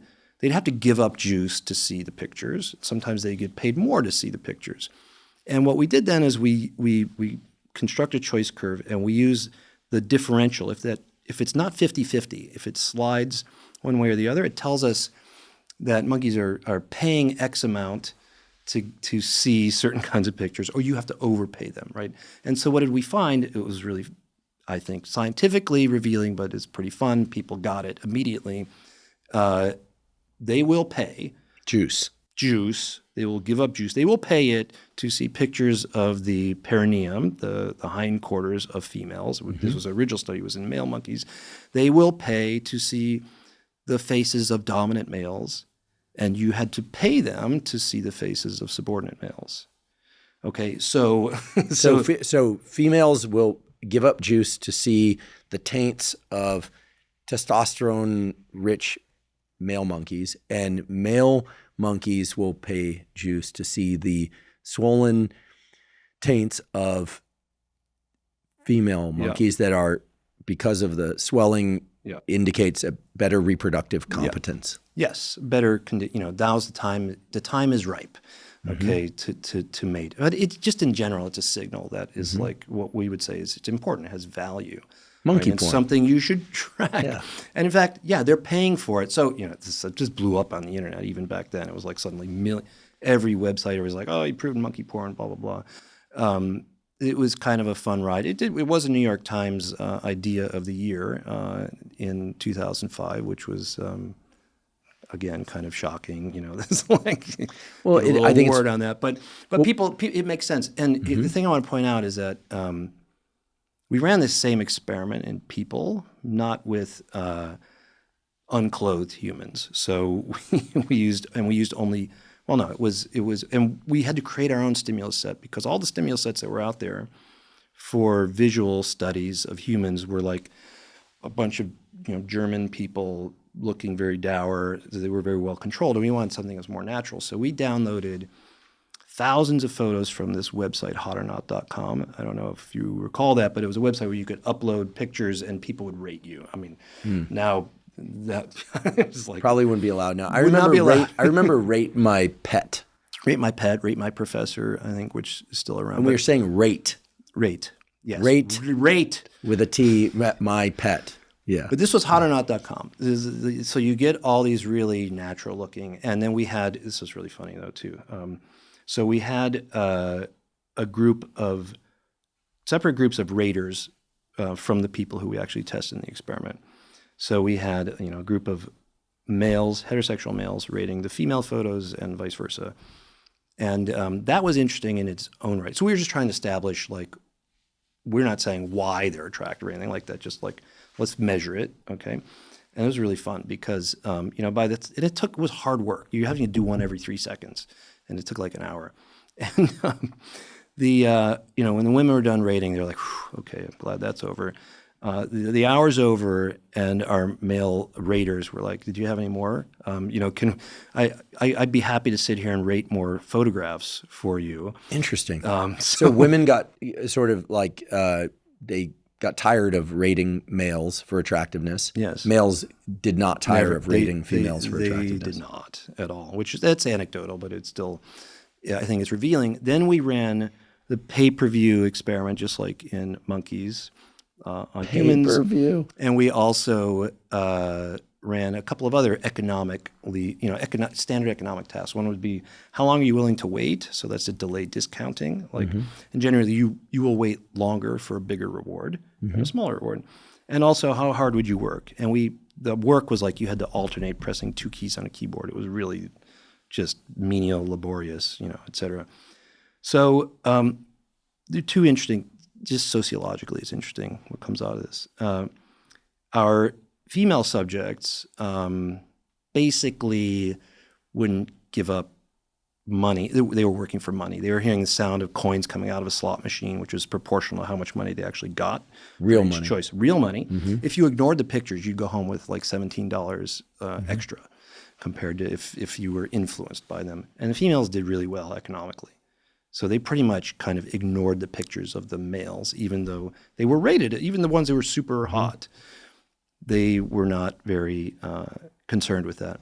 For the males, it was the exact opposite. So the males are giving up, essentially, they're paying, and they had thousands of trials, they're paying somewhere between 1/2 and 3/4 of a cent to see images of women who are rated in the top, like, third of attractiveness. They also would wait significantly longer, and they would work really hard. It was like rats pressing for cocaine, quite literally, to keep those pictures up on the screen. Okay, so that's the setting. We've established in monkeys and in people similar economic principles that are guiding social, you call it attention, social valuation, whatever. So we're like, okay, let's go look in the brain. So we did an fMRI experiment, measured blood flow to different parts of the brain. We only tested males because they were the ones who displayed differential preferences there. And what we found is that kind of parts of the visual system that are involved in encoding faces, but then the reward system was activated and tracked linearly how much money these guys were paying to see images. There's basically the trade-off value, the currency, the translation of pictures into money, okay? Then in monkeys, we studied all the same areas, but now we could record from individual neurons in those areas rather than looking at blood flow, which is a crude proxy. And we found exactly the same thing, which is that neurons in the reward system were spontaneously and strongly activated by those pictures, that made sense, right? So the pictures of the perineum of females, by dominant male faces. And that correspondence, I thought, was pretty compelling, right? So these are brain areas that are involved in value-based decision-making. Yeah. Not unlike the value-based decision-making of tracking how many grooming events one received versus needs to give, or texts one has received or gives, or acts of service one trades for some other love language. I mean, I'm extrapolating to a lot of different themes, but talk about transactional. I mean, this implies that our neural circuitry, while flexible, we can, trade 2 of those for 1 of those, or we can decide, I'm just going to be a selfless giver. That's a decision. And that altruism, well, it certainly exists. I mean, we fortunately see acts of altruism a lot, probably not as much as, humanity would be served by, but it exists. Altruism exists. But nonetheless, there's a formula that's maintained in the brain. Like, I'm going to do all this for nothing. and the circuit kind of understands that versus I'm going to do this, but there's an expectation, maybe with a long latency, that at some point it's going to be payback. I expect to be paid back. The idea of altruism has been very controversial within kind of evolutionary biology for a long time because it's kind of hard to imagine a scenario in which being purely selfless could persist if there was a genetic, part of that, right? If it were heritable. So that's why we have ideas of like kin selection, like I will give up my life for 8 of my cousins, for example. Well, right. I was saying in parenting and taking care of young, like we give selflessly, but there's this like unconscious or semi-conscious backdrop, which is you want your own offspring to survive and flourish. And so it's not, quote unquote, really selfless, although in the short term it can appear selfless. That's, I guess, suppose the real evolutionary biology argument. I would say that in terms of just pure acts of giving where we don't expect anything in return, I think most people that do that say, certainly I've had this experience, right? It feels good. So there is a return on investment. It's just that the return doesn't come from somebody else doing something to reciprocate in the same domain, but it feels good. There's nothing more impressive than an anonymous donor, right? Actually, I don't want to take us too far off track, but there's this idea in a lot of Europe that if somebody donates a lot of money to a cause that, they're doing philanthropy, that they're like trying to hide something. Whereas in this country, that tends to be not the case, although it's sort of growing, this idea that, if somebody's giving a lot of money to a university, they want their name on the side of a building, they're really looking to kind of either hide other features of their life and or they want respect, right? They want fame. So it's kind of interesting. I like to believe in pure altruism.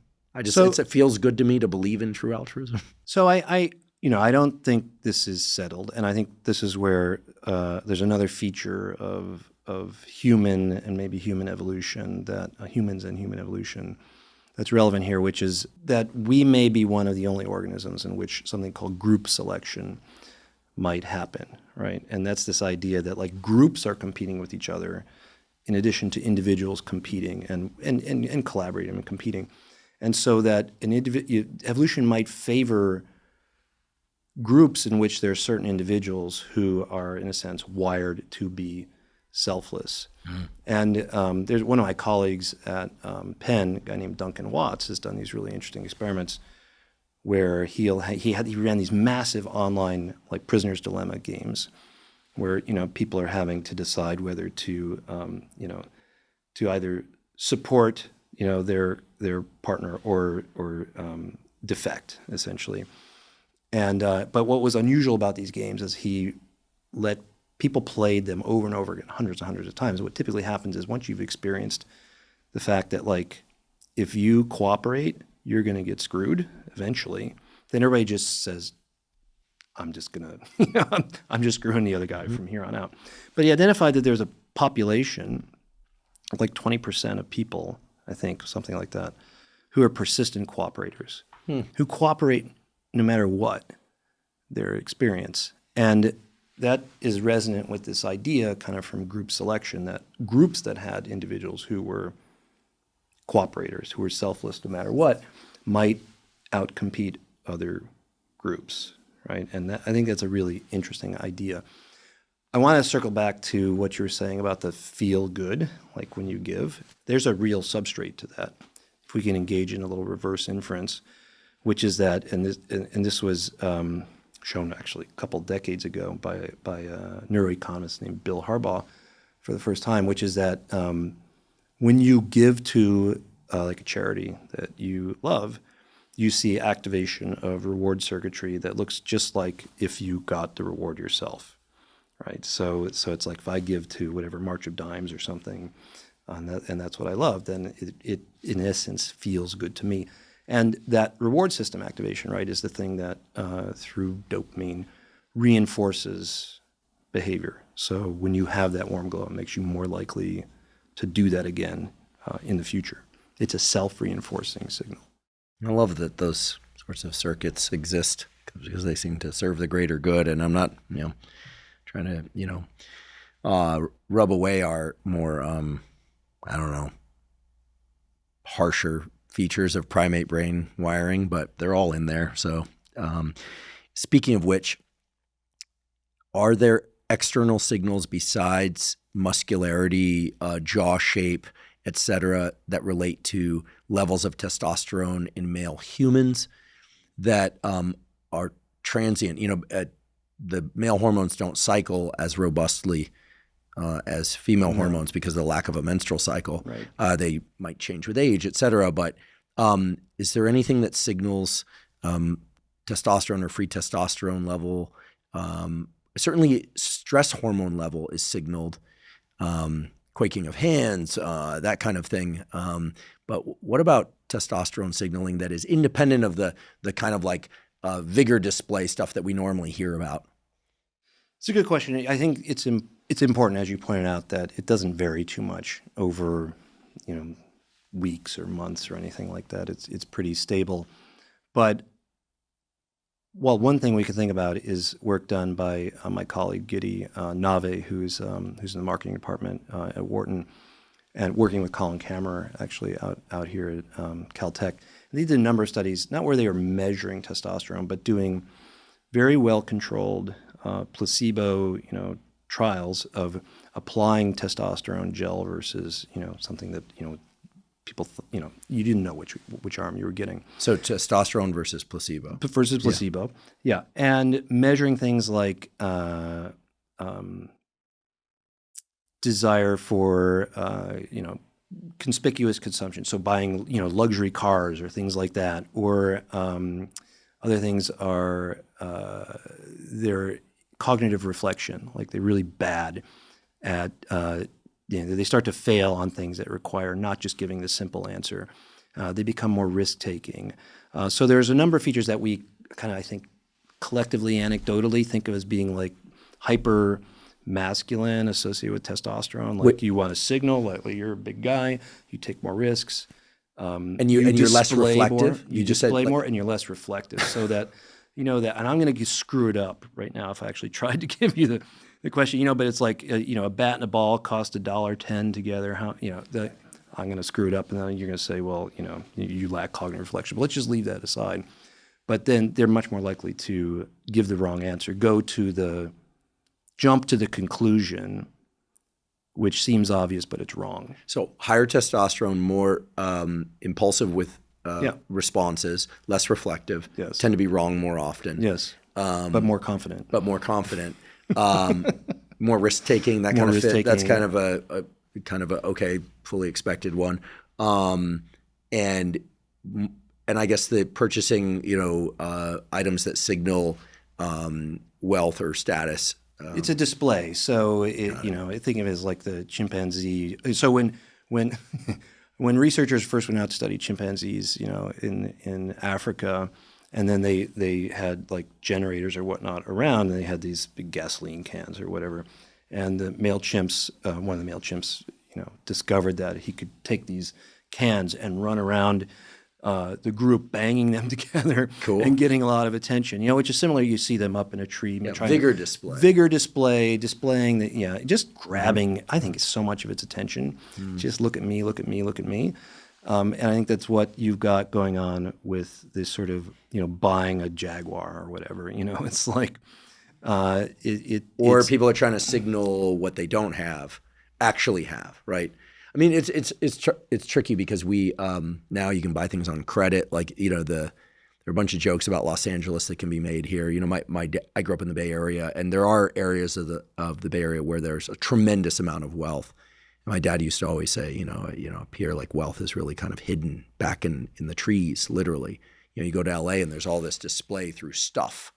It depends on where you are in LA, but it's largely true. You see, let me put it this way: you see a lot more yellow Lamborghinis here than you do in Portola Valley, but I'll be willing to bet that there's far more money in Portola Valley than there is in all of Rodeo Drive in Los Angeles. If you really just looked at actual net worth, not an experiment I want to run, right, but I'd be willing to bet one entire limb of somebody's choice to run that experiment. And so there is this kind of strange thing where the display of vigor is so flexible in humans. right? Like, right. It's like, nowadays there's a lot of discussion about billionaires signaling more traditional or primitive forms of vigor, like fighting ability or muscle, versus, like it's almost like, and I think part of the reason for that is that the concept of $1 billion is very hard for most people to conceptualize as like an operational thing, like what they would do with it and how it would impact their level of happiness, which is probably actually very little, et cetera. But we can assess physical qualities so readily. Anyway, I guess that this is really just my way of taking us back to this idea of valuation, like how we place value on a potential mate or a friend or a coworker. It sounds so transactional, but clearly the brain is performing these operations all the time, and it's highly variable depending on who you are, the social context you live in, and yet these hormones, especially testosterone and estrogen, seem to really be playing with the volume Absolutely. or the gain on all of this stuff. Yep, that's exactly how. And in fact, that's how I think about all. Like we can think about oxytocin the same way as like a volume knob for prosocial interactions in general, and testosterone. So I think that works. I'd like to take a quick break and acknowledge one of our sponsors, Function. Last year, I became a Function member after searching for the most comprehensive approach to lab testing. Function provides over 100 advanced lab tests that give you a key snapshot of your entire bodily health.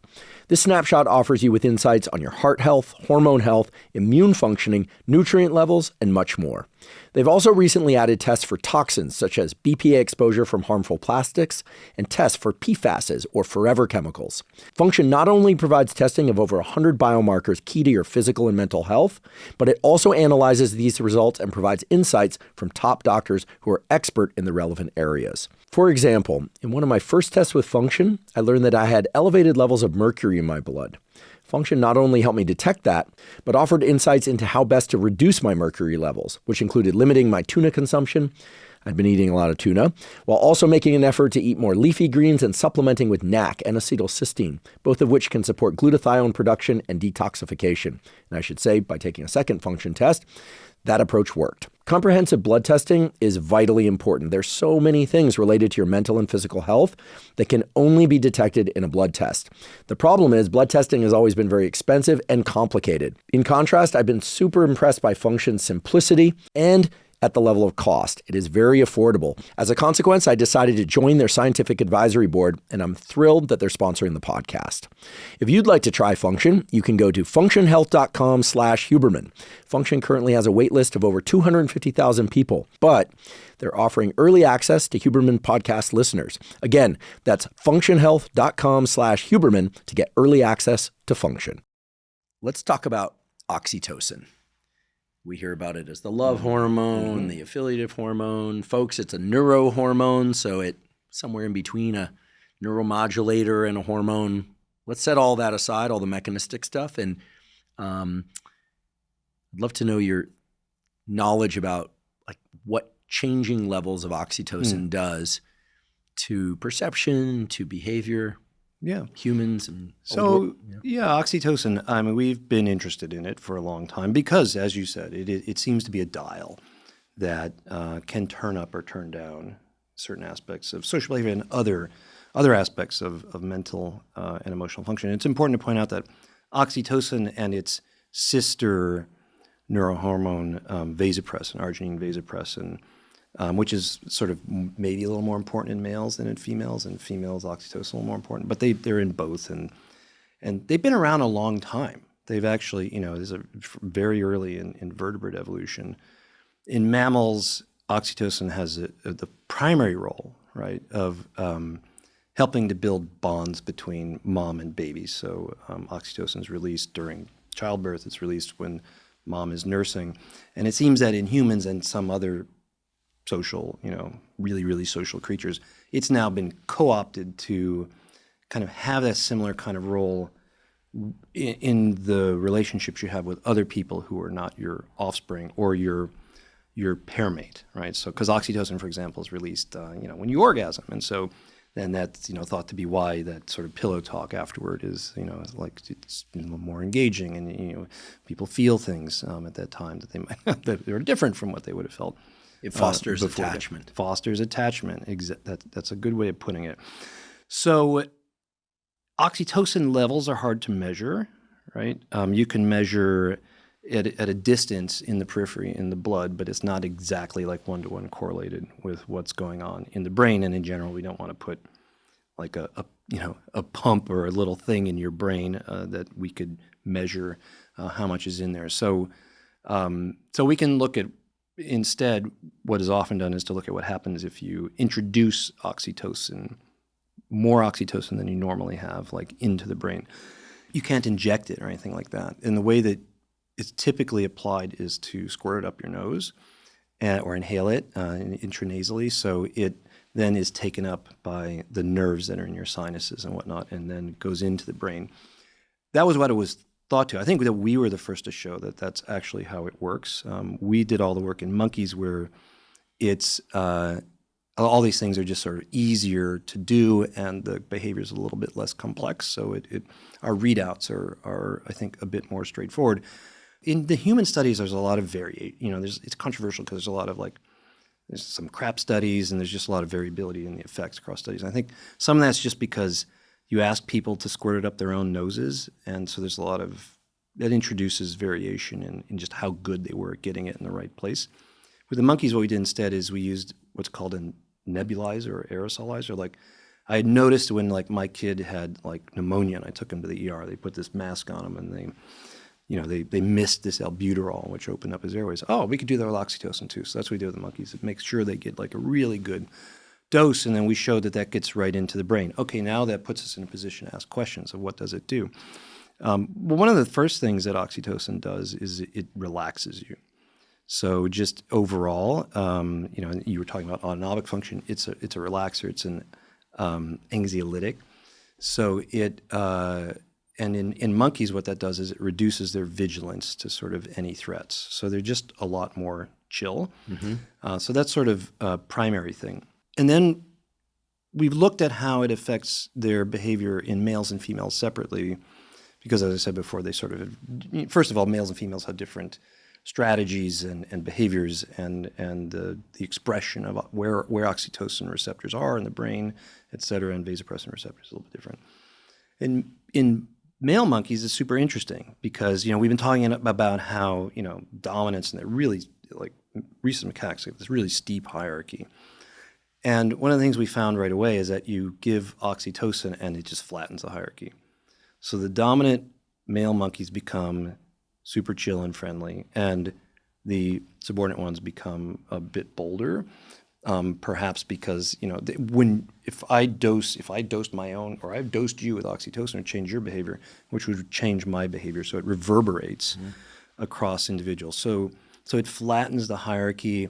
They spend more time making eye contact. They pay more attention to the other individual, and we've shown that. It's Burning Man. Yeah, it's true. I've never been to Burning Man. I've never either, but this is what I hear. No, I think that's the right point, and I'll circle back to that because we also showed that in a task-based situation where a monkey can choose, we gave monkeys choices of whether they could give a reward to themselves, to another monkey, to a bottle that could collect reward, in case they just like to see juice dripping out. And they would become more pro-social, so they're much more likely to give a reward to another monkey. They're more altruistic, as we talked about earlier. So that's it looks like a real pro-social kind of thing, right? Which I think is super interesting. In females, it's a little bit different. Females become kind of nicer to each other, and we see that greater eye contact, et cetera. But they become more aggressive toward males. Mm-hmm. And we speculate, I think it's the hypothesis, that because oxytocin is released when you've got an infant, basically, for females, males are a bigger threat then. Because in many primate societies and other mammals, males sometimes can be infanticidal because if they kill off a female's infant, that's, then that will bring that female into receptivity for mating much more quickly. And so that's sort of the Brutal. evolutionary, yeah, it is brutal, the evolutionary rationale behind that. So that's kind of our supposition. The other thing that I thought was really interesting as well is we find a greater or an increase in the synchronization of behavior. So when I do something, this idea of mirroring, which has been talked about in business context for a long time, it's a real thing. And it's a marker of a good relationship, a strong relationship. If you have good rapport with somebody, you tend to adopt the similar movements and postures. And if you do those things. Shirts, exactly. We didn't coordinate similar here, clothes, yeah. You just happen to be a great dresser. Oh, well, same here. So when you have that, actually, if you do those things, if I subtly mirror you, and I'm in a job interview, I'm more likely to get the job, going to get a higher salary, et cetera, all those sort of good things. So oxytocin turns up behavioral synchrony. And one of the things, this is like something I've been fascinated in for the last decade, and we and a lot of other people have been working on, is that this synchrony at the behavioral and neural level, physiological synchrony, is kind of, it's this black magic of social behavior. It's the glue that allows us to live and work together. So the observation is that if you and I, we have a good rapport here, let's say, if we were measuring activity in our brains right now, we'd see that they were coming into alignment. So they might have been very disparate when I arrived here and you arrived here today. And as we've grown closer and we discovered things that are similar about us, that our mindsets and our emotional sets are more overlapping. So we see this world more similarly, we feel more similarly about it, we're more likely to take similar decisions, and then that the coolest thing is this reverberates down to your body. So if our brains begin to align, our hearts actually begin to beat together, if we have different resting heart rates. You begin to breathe together, and you start to move together. You start to look at the same things in the environment. We've talked about attention. When you look at something, the same thing, you're getting the same data. And that a feedback loop, which I think now you can see that is a way to coordinate behavior. And that is the essence of that's our secret sauce as a species, which is that we can collaborate and do things together. And it seems to, like oxytocin and vasopressin are involved in this as a way of kind of turning up the dial on synchrony. It seemed to turn up the so-called social brain network. And then that synchrony is the glue, and it's a biomarker, a biological marker of a close relationship that predicts better communication, increased trust, better teamwork, whether your marriage is going to last. I mean, the things that it predicts, group decision making. So we showed that in a business context. Committees that are more in sync with each other, their hearts are beating together, are more likely to reach the right decision in a really difficult problem than committees that are not. The cool thing is that now that you have a biomarker, you can hack that, right? In the sense that now we can start looking at all those trust building exercises or anything else that was supposed to turn things up, turn up the dial on teamwork or communication, and we have a readout. And we could say, yeah, that's working. That's actually doing the thing. It's not BS, right? You should invest your time and energy in that rather than something else. And there's now we've been working through this list as well as others. There's a whole host of things that seem to actually turn up synchrony. And that's a shortcut to team chemistry. So interesting. I'm sure you're familiar with the molecule MDMA, aka ecstasy. Never taken it. I have. High on my list. Yeah, I have. It's an illegal drug, but if you are part of a clinical trial exploring MDMA, then you can do it legally. If you're not, you're breaking the law. Right. So methylene dioxymethamphetamine it's very interesting because it dramatically increases dopamine, but not nearly as much as it increases serotonin. And it also leads to enormous increases in oxytocin. And it's not really a classic psychedelic. It's an empathogen. And it has unique properties in that it raises dopamine and serotonin simultaneously. That's unusual among compounds like amphetamine, dopamine, epinephrine, psilocybin, serotonin, broadly speaking. There's a really nice experiment that was done trying to isolate the effects of dopamine versus serotonin versus oxytocin on the empathogenic effect. And by administering different drugs, and in the case of oxytocin directly, what they basically concluded was that oxytocin has very little, if anything, to do with the empathogenic aspects of MDMA. But if I recall correctly, and I have to go back and look at this, but if I recall correctly, it had a profound impact on, as you pointed out, the reducing anxiety. And that reduction in anxiety brings us back to this idea that, as we change the tide of autonomic arousal, things become more or less available to us in terms of emotions and behavior.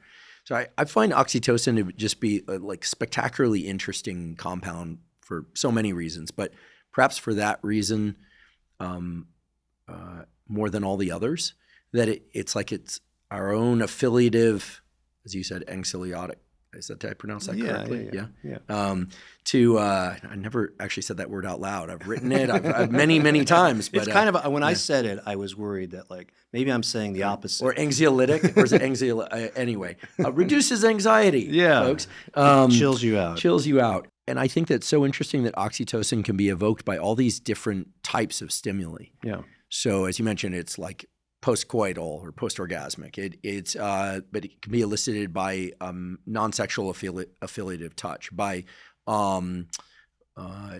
there's actually really interesting evidence that, and this led to this question about whether or not cesarean sections versus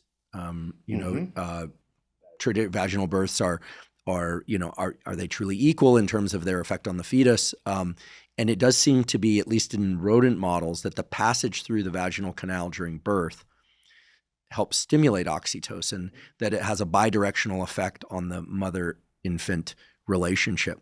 Well, is there any evidence of that in primates as well? I know the evidence that you're talking about. I don't know of evidence in primates for that. But I think I'd like to circle back to what you talked about in terms of social touch, which I think is a really, especially right now, today, I think is a very important topic to consider. So we, like other primates, we have these, they're actually unspecialized sensors in our skin, the hairy parts of our skin, like your arm, whatever and they provide input essentially to a system that system that releases oxytocin directly, and that's basically all they do.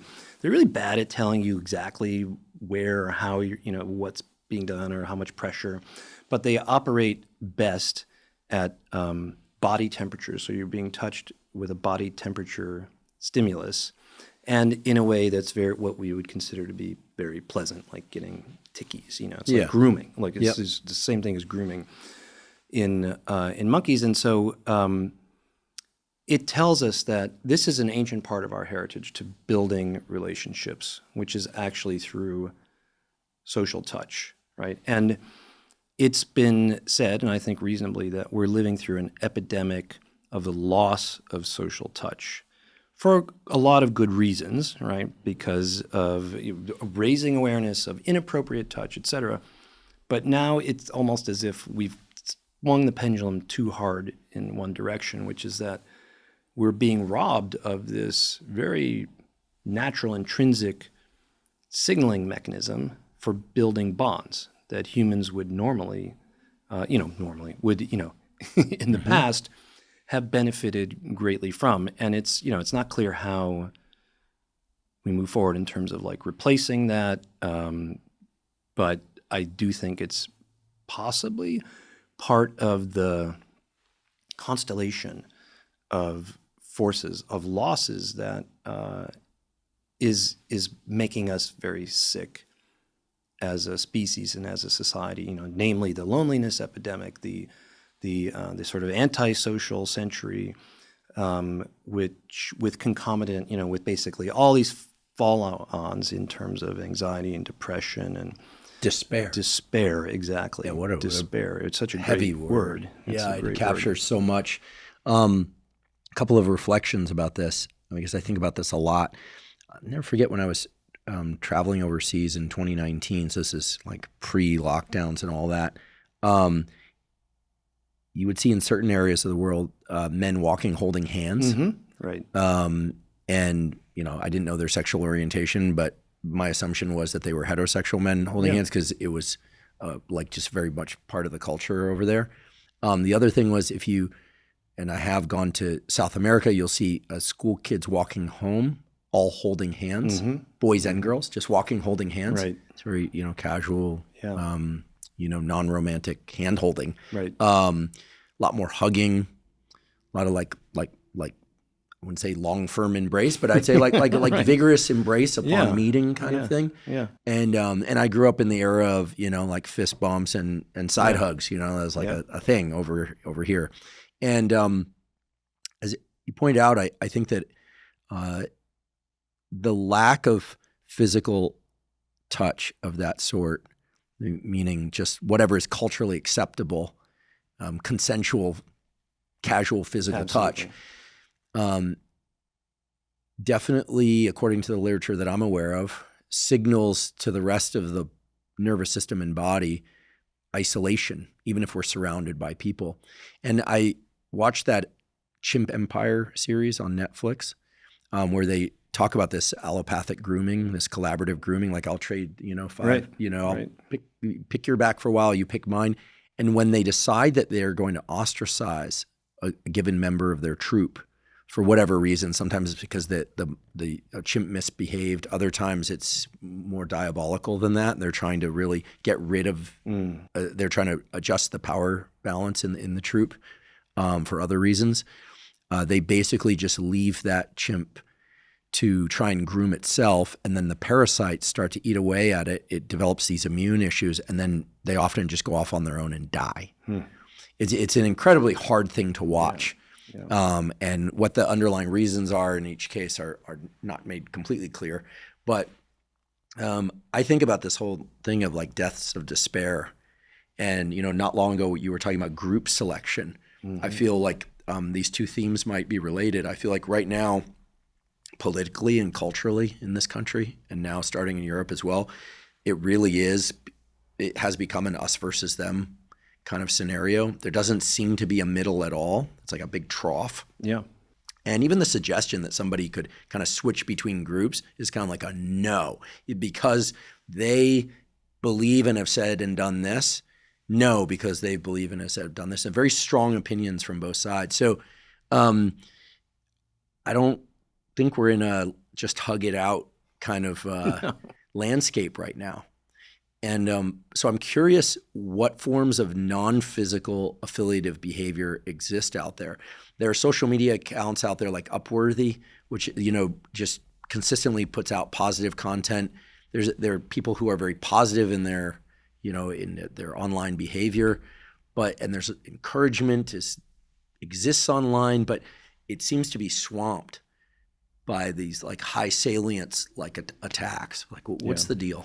What can we do? Yeah, I mean, this is a fundamental question for our age, I think, and we're on a trajectory toward. I don't want to give the impression that I'm a complete pessimist, but I was about to say toward oblivion, between like the despair has been driving people to either commit suicide or to develop severe mental illness or physical health issues, cardiovascular disease, diabetes, et cetera, that are, I think, a consequence of being, in some cases, a consequence of being isolated because you are not interacting. That's part of who we are as a species, and we don't thrive. I mean, the work is very clear that like being isolated, being alone is worse for your health than smoking 15 cigarettes a day.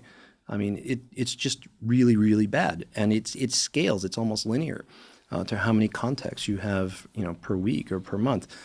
So that's all really bad, and I do believe that's also driving. That's a big driver for not just the deaths of despair, but like the lack of coupling and the lack, and crashing rates of fertility, which is also a real thing, and it is happening. And if we don't counter it, it's going to be bad. Getting back to synchrony, one of the most effective ways to get in sync with somebody that you're out of sync with or that you don't know, right? who's different from you, is through conversation, but deep conversation, okay? And there's a couple of parts to this. You have to make the time and the space to do this. You have to have an intentional mindset.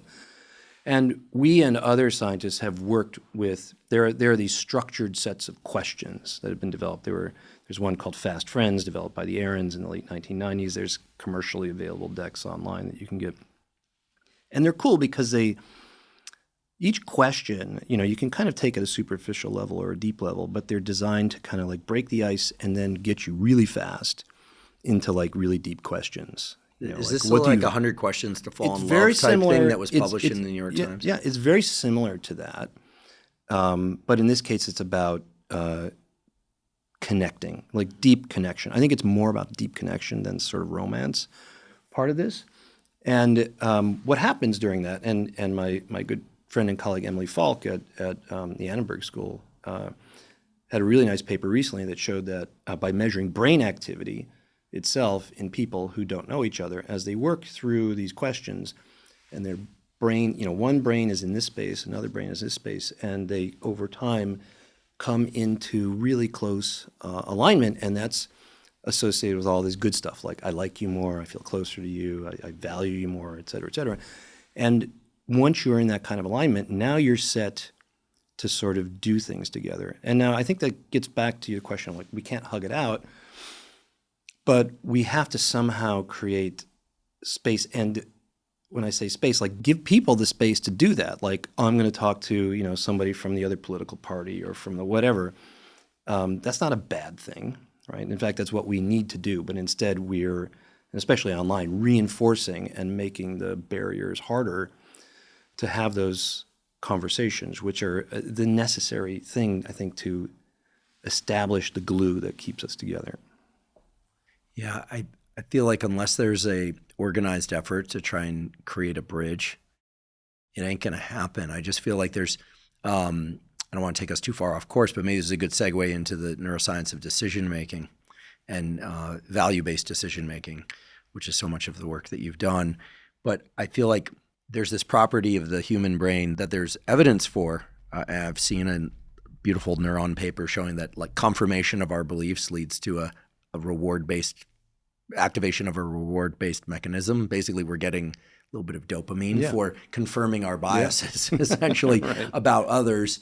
And then, of course, if we then experience more affiliative behavior from our group, we feel more protected, and then there's a tendency to do more of that.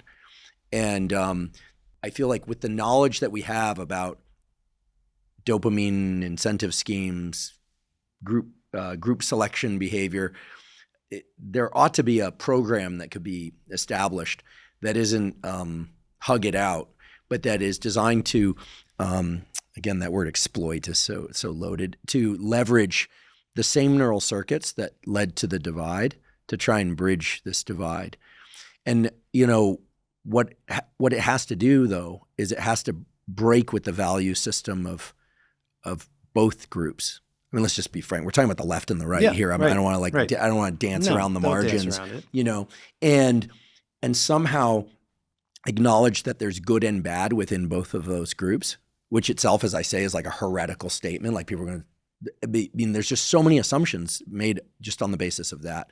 But create a new value-based system that is self-rewarding and it allows for group selection to, fill in the gap, or at least come up with a third option. If not politically, then in terms of sociology. Yeah, so the solution is Independence Day, that movie. We need an alien invasion, so there's an out-group that we can all, identify with each other as, okay, we have to come together to fight, because I think that's really at the root of this, which is that because of group selection, humans are sort of very tribal by nature. We are wired to connect, to glue together with the people who are in our tribe, but that means almost by definition there's another tribe, right? So that we're over here and we're defending ourselves against them. Now, it's not like complete, right? People have been engaging in long-distance trade for 100,000 years plus. There was interbreeding between Homo sapiens and Neanderthals and Denisovans. So there's some flexibility in those rules, but in general, yeah, I mean, to have an in-group, that means you have to have an out-group. And if we want to take the left and right and put them together, in some ways, it's like the easiest way to do that is if we had a third out-group that we needed to unite against, such as drones from over New Jersey, or aliens, or who knows what. But these go back to classic psychology experiments, right? As I recall, where the best way to build affiliations, have a common goal, or enemy. Yeah, like that's it. Unfortunately, being under attack, when two opposing groups are both under attack, they form alliances. So it's the classic minimal group experiments of Zions in the 60s, which I love, and I teach on this all the time because it's relevant for all these tribal biases. And so what he did was like you take the random people off the street and you go like, okay, you're on the red team, you're on the blue team, you're on the red team, you're on the blue team. Okay, in 5 minutes, you're going to have to compete against the other team. And immediately the people on the red team are like, I don't like the people on the blue team. They're stupid and they're ugly. And you don't know anything about them, right? But you end up immediately forming a tribe, even though you might not have had anything in common. And what I think is really interesting and relevant here is that any number of different biases that are sort of superficial based on race or ethnic group or whatnot, which have been, shown to, even though people say like, oh, I feel, if I see you in pain, like you're getting stuck with a needle, like, oh, I feel the same for anyone, it doesn't matter. But it tends to be selective for your own tribe when you measure the brain activity. But if you now put the emphasis on team, like literally you do that science experiment, that minimal group experiment, and I put you in a red, or like we're both wearing black t-shirts, and so you're going to work with the other people with black t-shirts. It doesn't matter who you are. And I think the way it does this is through attention. It's put my attention on what's shared rather than what's different. So now we're on the same team, and now that kind of restores that the empathy that I didn't feel toward you before. And that's interesting when you think about, say, in the U.S., the first groups that became integrated were like military and sports, right? And what's common amongst those? They wear uniforms, right? So the uniforms say we're on a team that takes your attention away from the things that are different. And the Stanford prisoner, famous Zimbardo experiment, where assigning people to prisoner versus guard, and that led where it led. Exactly. That occurred not but a short distance from where my lab was. So we have this anxiety-lowering, pro-affiliative oxytocin thing, activated by touch, affiliation. And it's bidirectional, like it promotes more touch, which promotes more feelings of safety, which lowers anxiety further. And then we have testosterone, which signals certain things about others and seems to play a role in the hierarchy. And you mentioned that when oxytocin is given, that it kind of flattens the hierarchy. And my understanding of testosterone from Robert Sapolsky and others is that testosterone tends to exacerbate existing traits in people. It doesn't turn nice people into jerks or jerks into nice people, but rather it turns jerks into super jerks and nice people into super nice people, which fits well with my idea that testosterone makes effort feel good. And what type of effort feels good depends on a lot of complex features within us as humans, like too many things to explain by molecules. Yeah. So I feel like the primate literature and the human literature map so well to one another, and I think this is a good segue to take us into value-based decision making, because I do recall a paper published, I think it was in Proceedings of the National Academy of Sciences, USA. I should point that out. There are other proceedings in other countries. That showed that, if day traders or people on the stock market floor took testosterone, or they tended to be more aggressive in their and impulsive in their decision making, or if you just looked at performance and then you measured testosterone, that it tended to fall out on a pretty nice correlation between higher testosterone and basically more aggressive decision making, more risk taking. So is that all still true? I mean, that's my read of literature. That is still true, and it does raise, I think, a worrying specter of, because I don't know how much of a phenomenon it is now, but it was the case maybe a decade ago or so that a lot of guys who were traders who were feeling like they were losing their mojo after after 40 or whatnot, declining testosterone. So they decide they're going to start, juicing, put some androgel on. And if that is then if that's taking you above typical, levels, then what might that do in terms of markets if enough people are actually, or even if they're juicing just for physical performance, right? And they're engaged in, in trading, that could have a lot of bad effects, right, as it cascaded through the market. Yeah, I would say that probably the dominant effect of exogenous androgens and all this TRT nowadays is it's very clear that it allows people to maintain moderate to high testosterone levels, even if they're not sleeping as much.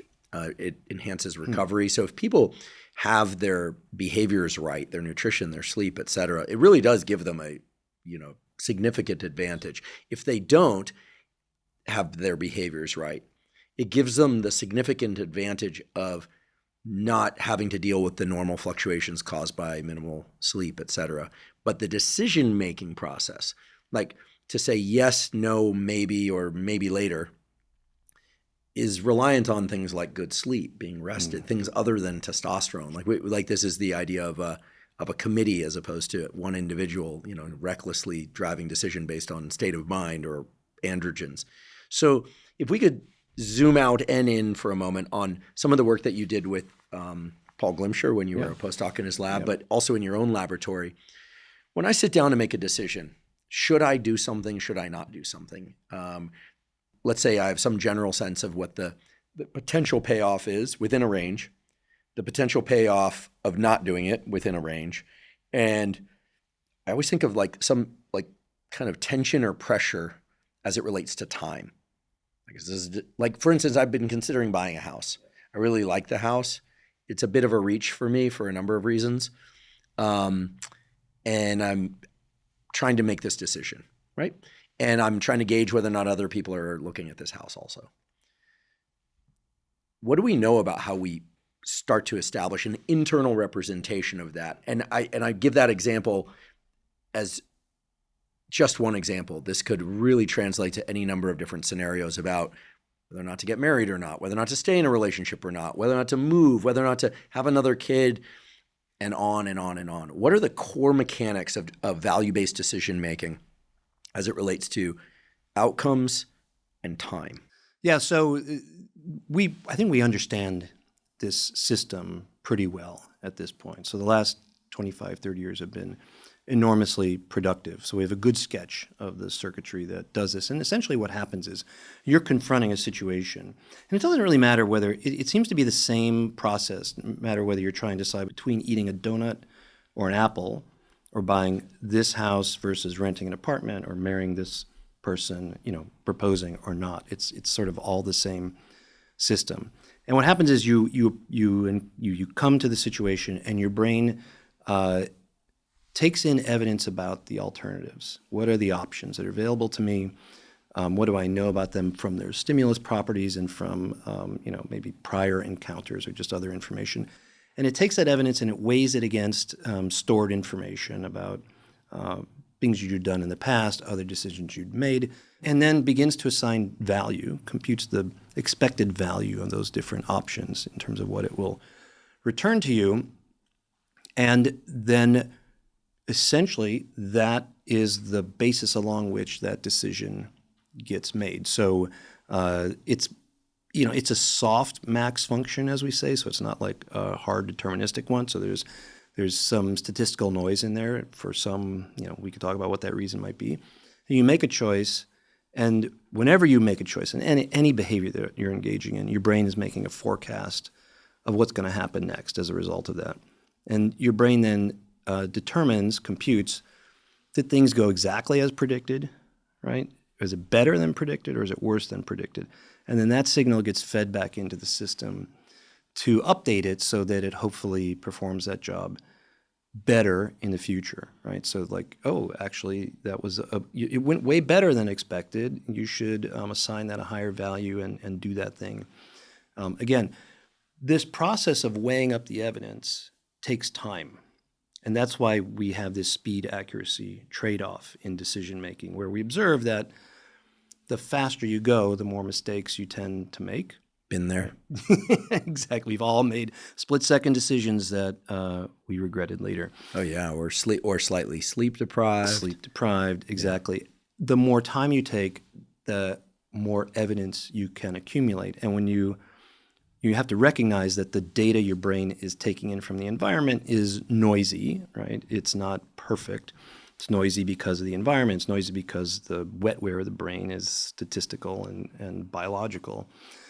So you can make the wrong choice by virtue of the noise dominating the signal. And that happens when you go too quickly, right? And one of the things so there's a good mantra from that, which is if you want to make really good decisions, or if it's really important, you kind of have to decide ahead of time, like, do I need to be accurate or do I need to be fast?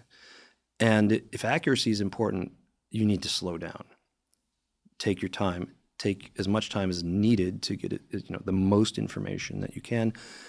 And even in the moment, that doing like simple strategies like breathing or having a mantra that says like, it's not what matters. Every little decision is not what counts, but it's the long run. That helps to turn. We've talked about arousal a lot here, and that turns down arousal. One of the things you think of arousal as doing, when you keep talking about volume knobs, it's like a volume knob for the stuff that's coming into your brain that could be signal or noise. So it can turn up noise too. So you could count as evidence toward the value of an option something that is not actually, evidence, and then you make the wrong decision. So by turning down arousal, slowing down, you're relying more on evidence than on noise. Does increasing arousal increase the likelihood of false positives? That is, thinking something's there that's not, generally speaking, as well as false negatives, thinking that something's absent when actually it's present? I haven't thought about it that way before, but it seems to me like that seems consistent with my understanding. Just by way of example, one of the things that's been really different for me in the last few years is how quickly you move to publication when you podcast or when you're doing social media. You just click, it's out in the world. Versus, the way I was weaned was, spend 2, 3, 4 years on a project. Maybe it doesn't go anywhere. Maybe it does, goes to multiple papers, gets reviewed. So by the time it comes out, it's been proofread and you've read the proofs. So it's been vetted by a number of hopefully expert sources, usually really good sources, of feedback, as opposed to nowadays where you can just kind of move immediately to publication. And I used to have this saying, which was in the lab, because sometimes, you have 2 months to do a revision or something. It's never really 2 months. It always takes 5 times as long. I used to say, I go as fast as I carefully can. And I used to tell my students and postdocs that we go as fast as we carefully can, because the moment you start going fast, you start making mistakes. Yeah. You start making mistakes, you definitely pay for it later. And the mistakes that I've made podcasting were a product of going fast and or fatigue, and the two things kind of relate to one another. Or occasionally somebody will highlight conflicting evidence. And then nowadays you can go back and repair things with AI. You can, you put things in. But I feel like so much of life in terms of decision making is trying to make decisions when most of the time we think we don't have more time. But most of the time we do have more time. Unless somebody's hemorrhaging, we usually have more time. But then there are some real things where we don't always have more time. I mean, we are biological aging machines, and there is such a thing as too late. Yeah. So how do you think these systems change as a function of, playing a game for some money in the lab? We can get caught up in it, but there's this tremendous backdrop of context. $100 might be fun for one person, might be the difference between making rent and not making rent for another person. The decision to stay in a relationship or leave a relationship when you're in your teens or 20s is fundamentally different than when somebody's, for instance, at the near the transition zone of having versus losing their fertility. I mean, these are like, and those change all sorts of, these pressures are so real. And yet, if we only have one system in the brain that handles this similarly to the reward system, it seems like we ought to learn in school how to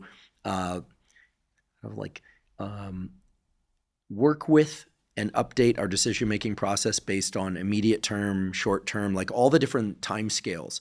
To be able to do that seems really important.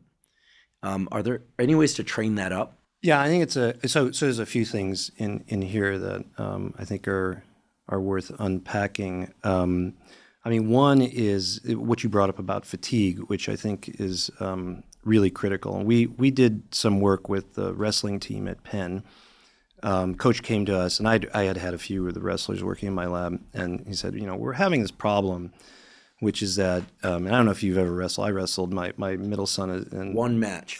It's the worst 6 minutes. Well, I didn't quit life. because I lost that match, and I did lose that match. It was 7th grade. I quit because my dad gave me a choice. I could either continue to wrestle, or I could play this other sport that I really wanted to play. He said, you can't do both because it was going to impact my grades negatively. Yeah. And so I opted for the other sport. What was the other sport? Soccer. Okay. Yeah. Okay. Yeah. And it just, and I love soccer. Yeah. But, losing that one wrestling match was informative. The guy just dead fished on me the whole time, and he deserved to win. Like, it was a really good strategy. He just like dead fished on me. And on top of you. And I like couldn't Gumby out of there. But it is the worst 6 minutes of your life. You're exhausted within like 30 seconds. It's incredibly grueling. And what the coach observed was that their guys, it was the men's wrestling team, they were performing very well in the first 2 periods. And they got to the 3rd period and they started making really dumb mistakes, bad decisions. And so he said, what's going on? I said, well, it's about the speed accuracy trade-off, but we have to investigate how it's related to fatigue. So what we did, this was a really fun experiment. So we go to the wrestling room and we wire these guys up. They got wearable EEG, heart rate monitors, the whole 9 yards. And what we do, we gave them like this simple little decision-making / impulse control task. It's just like a controlled response task. There's a trade-off. If you go too fast and you make mistakes, okay? So it's like a go, no-go. And so they do it. Then we run them through 2 minutes of CrossFit exercises, really brutal. Then they come back off and they have to do the same thing again. And we do that 3 times, and then they have to wrestle each other. Oh, so it's cognitive and physical. Yeah, cognitive not and physical. Unlike chess boxing, which is not a sport I recommend. Have you seen this? I have. Where they play around, they play some chess, and then they literally insane. Fight, and then it's crazy. It's like switching between these two very different states of mind. It's insane, but also somehow really appealing. I think for the neuroscientist in you and me, and I think we're all neuroscientists to some extent, we want to understand the brain and ourselves. This notion of very disparate behaviors, boxing and playing chess, being associated with very disparate sort of types of arousal, and how those map onto one another, I think is interesting. I think the confluence of chess boxing is fencing, which is very much like chess. My youngest son fenced for a number of years, and so mentally it's like that, but it has the physicality. Or jiu-jitsu. My friends who do Brazilian jiu-jitsu tell me that it's like there's an infinite number of options that become constrained in certain dynamics. And very similar. So this was really cool because what we found was that speed accuracy trade-off, the more fatigue they got, the more calories they spent, the faster they would slide down to emphasizing speed over accuracy. They just started going, just got to get done, I don't know what they're feeling, but that they were just not deliberating, not really being focused. They just lost the capability of doing that. And aside from, you can say, well, we could help you guys, you could become more physically fit. Maybe you wouldn't fatigue as fast, but they're about as fit as they could be. They said, well, why don't we do this? Why don't we offload the decision in the 3rd period to the coach? As soon as in the 3rd period, you're going to just look at the coach at some cadence or whenever he's going to yell at you to look, and you do what the coach tells you. So, and I think this is really interesting because you think about it in like other contexts, like in a business context or something. If somebody's really fatigued or your unit's fatigued, maybe you have an external person then who takes over making the decision that you just execute in a sense, right? The other thing I wanted to say about this all too, which I think gets to your point about, well, in the lab, it's like, it's one thing you got an undergraduate gambling for $10 over an hour, and that's how well does that map onto the real world, where there are all these other things going on? And I think that that's the challenge. When I teach business school or in classes, MBA students or executives and through exec ed, they all want to know, like, give me the 5-step formula, and it's like, that's supposed to apply. How do I take into all? And it's like, well, we mostly know about this dimension or that dimension or that dimension, and not how in the real world, in a real complex environment, to put that all together. So I think that's a gap. And one that we're trying to fill, which is to study decision-making, whether it's individual or collective decision-making in real-world environments, right? To where all of these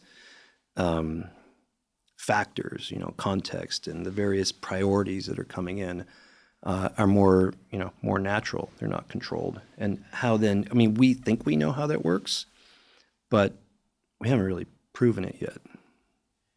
So often we think that we know how we feel about something, but some of the work that you've done in monkeys and in humans has really highlighted the extent to which we base our valuation of other things and people based on things that are in proximity to those things and people. Could you tell us about this experiment? And I swore I wasn't going to say the words highly processed foods during this episode, but I think we got to talk about monkeys and Doritos. All right. I thought this could have gone, there's a number of different, and I do want to bring up one study that I think people find interesting that gets at this difference between what we think we know and feel and what our brains are actually telling us. So we talked about how monkeys and people, their brains are, I don't want to say hardwired, but they're tuned to value social information, in particular kinds of social information, like information about high status individuals, right? And information about sexy individuals, attractive individuals, right? And it's baked into the same circuitry, our attention circuitry, our reward circuitry. And that, once we observed that, of course, it led me to wonder, well, okay, there's this really weird phenomenon in humans that in marketing, right, that we use celebrity, status, celebrity and sex to sell to people. Like, why should they ever care about, Brad Pitt likes this thing or Jennifer Aniston likes Smart Water? What in the world? You're never going to meet them. Do they really know a lot about, water or whatever? What's the point of all that? And if George Clooney's selling Nespresso. Yeah, who cares, right? But now when you think about it in the context of like, oh, our brains are tuned to attend to and process more deeply and value information about others that are essentially high status, celebrity, sexy, whereas like George Clooney's, all of those things put together, now that starts to make some sense. And so we thought, well, given that monkeys and humans are so alike in this regard, I bet we could run an advertising campaign on monkeys that's based on sex and celebrity. So that's what we did. We just basically had monkeys, they were just sitting there in their home colony, and we had a television monitor, computer monitor in there that would display like the Doritos logo next to high status monkey A, and maybe the Cheetos logo next to low status monkey B, or Coke next to like sexy monkey butt, and Pepsi next to the front end of or backside of monkey that's not so sexy. Okay, so you just do that, just pairing, and so it's just association, simple association. And then what we did is we then gave the monkeys choices between brand logos that had either been endorsed by essentially celebrity monkeys, sexy monkeys, or peon monkeys, right? And they got the same reward no matter what. No matter what they chose, they always got the same banana pellet. But the monkeys favored the brands that had been paired with celebrity and sexy monkeys. just like you see in people. I just keep saying this. There's a little monkey in all of us. I'm shaking my head because it says a couple of things to me, but one of the things that it says to me as a neuroscientist is that it's almost like the bins, like the map of valuation in the brain. There's overlap of, I'm going to get into lingo here for a second and then I'll explain, of the receptive fields. So like you mentioned Huberman Wiesel, H&W, and I mean, they basically won the Nobel Prize for a couple of things, but not the least of which was the identification of like, what are the specific qualities and positions of light and shapes of light that activate a given neuron, which eventually led to the Jennifer Aniston, Barack Obama cells. And by the way, their coexistence in the same sentence does not mean that I have knowledge of their dating. I have and that no paper knowledge. that study was done a long time ago. Right. But it speaks to the same principle, which is that when we see two things next to one another, sometimes there's a merging of those in our cognitive space or our memory, when in fact there's no overlap conceptually, right? In fact, where you see this very dramatically is that if there's a podcast with a male and a female guest host pairing, I guarantee that 25% of the comments are theories about their dating and or sleeping together. Right. It's incredible. It's like people see male and female together, right, and they just like start doing this thing of like, oh, they're dating, or they see flirtation where it may or may not have existed.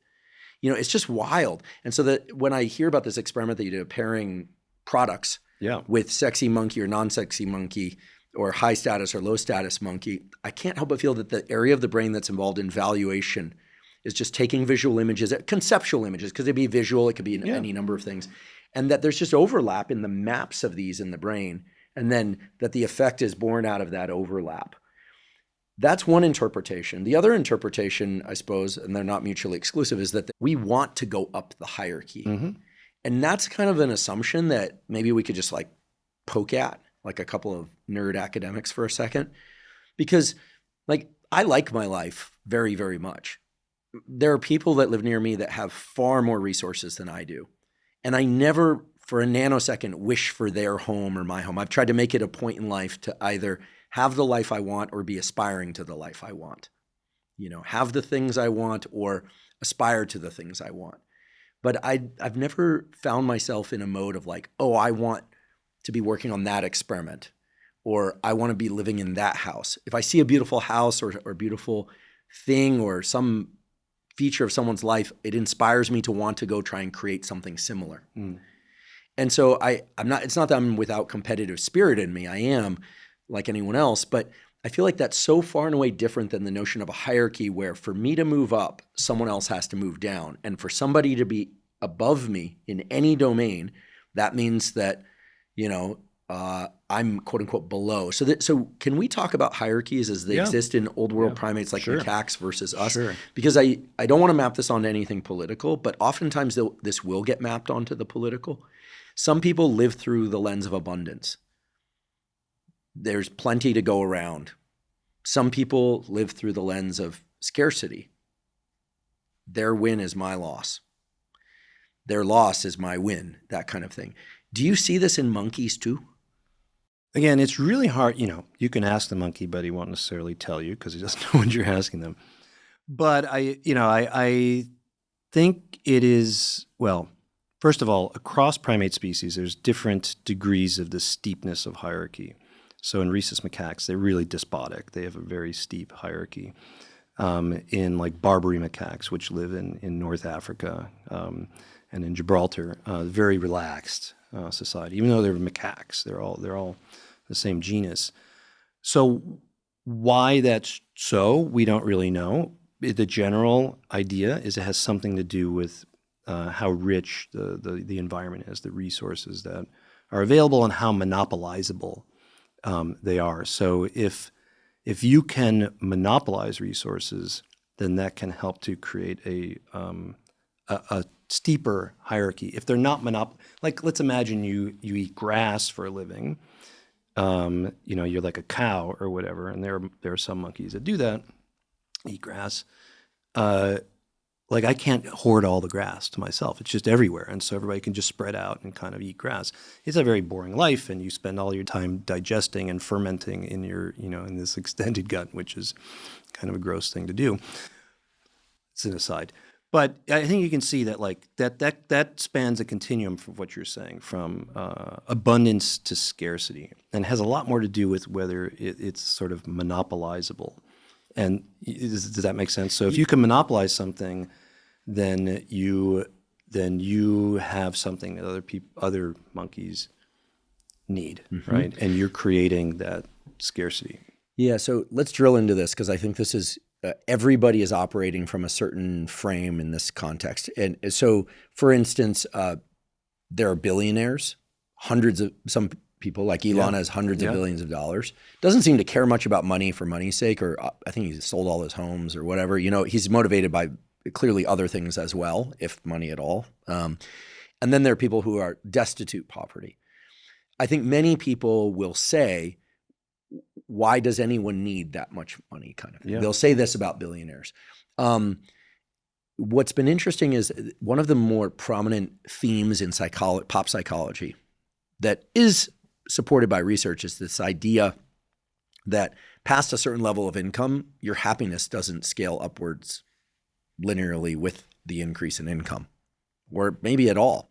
And the number that's thrown around is like past $75,000 a year, your happiness doesn't grow. I would argue that indeed money can't buy happiness, but it absolutely can buffer stress, or certain kinds of stress. Yeah.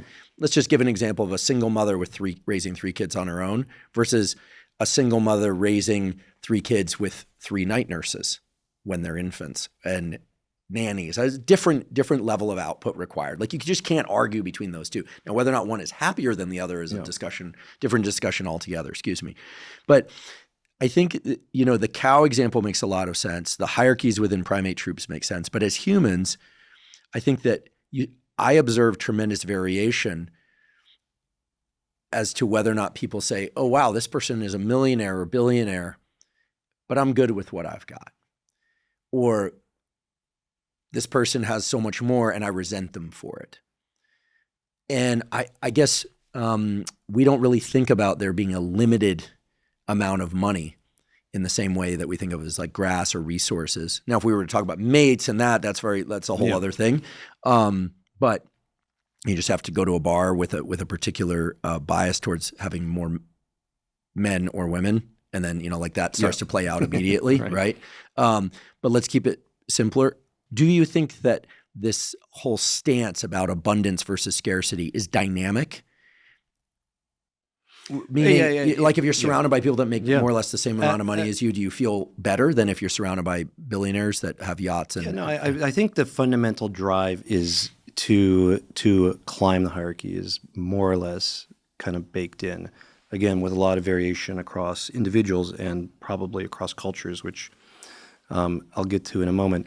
Going back to that 75,000 being kind of like where, it just asymptotes. There's a number of papers that came out from colleagues at Penn and Wharton. So a guy named Matt Killingsworth showed in a famous paper 5 or 6 years ago that, in fact, it actually continues, like happiness just keeps going up with income. And then there was a back and forth with Danny Kahneman about that. And then they worked on a paper together. And what it looks like is this. It kind of goes up, flattens out for a while, and then like above another level, wow, happiness really goes up when you got a lot of money. So that study isn't discussed as much. So that's new. Well, it's new. It's like in the last year or two. So being very, very wealthy does increase your level of happiness. For a variety of reasons, right? Yeah. So, sure, it's a buffer of stress, but it also allows you access to lots and lots of different things that can make your life just easier, right? So, that's I think part of it. But the other part, and I think this gets back to that question of what makes us human, is that we can intentionally, just like you said about yourself, it's like, well, I'm just going to chill. I'm happy with what I've got. And there's lots of, ascetic traditions in a variety of cultures, especially, Eastern cultures that have taken that approach, or even in the West, like, early Christianity, et cetera. And I'm trying to remember the name of the book that was recommended to me. I haven't read it yet, but But that for example, in India, in amongst some of the most extreme poverty in the world, you have people who are kind of ecstatically happy, and they're very, very happy with being alive, and being alive where they are, when they are, and with the people that they're happy with. How does that happen? I don't know, but here's my guess, or part of my guess, I guess, which is gets back to what we talked about in terms of attention. So what you attend to is being turned up in the brain, and what you're not attending to is being turned down. It's kind of like glass half full, glass half empty. And if you're paying attention to the sort of good things, then those are getting kind of priority of access to your brain. So you're kind of getting like, it's magnifying. Every little small positive surprise is amplified in your brain, and you get a bigger dopamine hit for that, rather than the sort of small negative surprises. Now, I'll put that into another context, which is we've done a number of studies on loss aversion, right? And loss aversion is this observation that if I give you a 50-50 gamble, like win some money, lose some money, in general, for most people, I have to offer them a lot more to win than to lose for them to take the gamble, which doesn't make any sense, rationally and economically. It should be, it's even chances. So people are loss averse. There's been a lot of theories about why. Danny Kahneman famously, thought that people feel the pain of loss more than the pleasure of winning, right? Probably. So, and I think that's true. We investigated that using a combination of modeling, computational modeling. We looked at people's behavior, and we did eye tracking because we're measuring where people attend. Your average person, most people attend to what they might lose rather than what they might win. And the longer they focus on what they might lose, the more loss averse they are, and that tends to be associated with people who have like negative affects. So if you're anxious or you're depressed, you're in a negative state, then you're looking more for what you could lose than what you could win. So that sets up a really interesting causal test, which we're like, well, where you look is a function of what you're looking for. They're looking for what might hurt them, and also what the world looks like. So let's just manipulate the visual display. We made the wins bigger font or brighter than the losses, okay? When you do that, that attracts people's attention. They look at the wins, the good things they could get rather than the bad things. Just by changing the font. Just by changing the font size or the brightness, they look at it more. This gets turned up in the brain, and now they're not loss averse anymore. Now they're willing to take the gamble. So that's what I'm talking about in terms of like what you focus on. So and that's a way to do it. I mean, obviously that you could take advantage of people by doing that, but with their consent. So for example, we started that work on behalf of a financial services company who is saying, we're having trouble with our customers, older customers, to get them to take good risks, like that could really pay off for them because they're too afraid. And so we did some basic work, and then we tested that we could actually causally change that. We could shift that. So with their consent, if we amplified, we just put what you could win instead of what you could lose make it more obvious. People pay more attention to that, and then that will subtly shift the decisions that they make. Wow. We are so malleable when it comes to changing the context and thereby the variables that shape our decision making. But I'm always struck by the way that it comes in below our conscious detection. This is the appropriate time to ask about meme coins. Right? Because, we all grow up learning about, the US dollar or euro or whatever, backed by something, right? Backed by the Fed, but also, backed by real world physical objects of gold. Yeah. That's what we're told anyway, right? And this is, why just printing more money is never the solution, right? Because meme coins, born out of the kind of larger theme of cryptocurrency and Bitcoin, are an interesting kind of derivative of cryptocurrency, whereby you're pairing reputation of a person, or in some cases a Shiba Inu dog, right, with a currency that has no intrinsic value except for the person's reputation, plus whatever backing, whatever value backing it's obtained when people decide to purchase that coin. So I don't know how many listeners, track cryptocurrency, and I am by no means an expert on this, but, one thing that people get excited about is how much money is flowing into a coin, not just the value of the coin, on a given day. So, essentially how much has been invested in that coin as something of potential value. So when we hear about Haktua Girl coin, the Haktua coin, or there's a Trump coin now, I think. There's a Melania coin. There's a Doge coin that was developed long before the idea of Department of Government Doge, the Shiba Inu coin. Is this all just exploiting, again, there comes that word, leveraging this proximity between reputation and value? So I think that's partially it, but it may be even simpler than that, which is it's harnessing our wiring to attend to what other people are doing and what they're getting or losing. So we care a lot about, when we're in a group, the behaviors of other people. So let's think about how we learn something, the value of something. If you're a simple animal, you learn from direct experience, and that's reinforcement learning driven, the dopamine system, et cetera. You can also learn from what you didn't choose, counterfactual, fictive learning. And then in groups, you have this rich source of information on what other people are doing. Like, I could watch you try that food, and if you die from eating it, then I won't eat it, right? So that's we're deeply wired to pay attention to the decisions that other people are making. And if they look good, or if they, then we start to copy what they're doing. And you see this it's not just these meme coins, but like meme stocks, like GameStop. This is very similar to the FTX phenomenon / debacle, where celebrities joined in and people had trust in these celebrities, admiration of these celebrities, and invested a lot of money in what turned out to be, in the end, a failure. So how often is this happening in advertising? Like, if we really step back and we go, like, is the BMW really the better choice compared to the, compared to the Range Rover? Like, are we really basing our decisions on the thing that we're purchasing as much as we think? No, I don't think so at all. And there's a few things we could kind of unpack there. I think in terms of meme coins, meme stocks, there's probably a confluence of two things going on. So one is this sort of celebrity endorser. And we have studied that also as well. We talked about the monkey stuff, but we did eye tracking studies of people making choices amongst products and brands that had been endorsed either by celebrities or not, just paired with them, right? And one of the things we found is that when people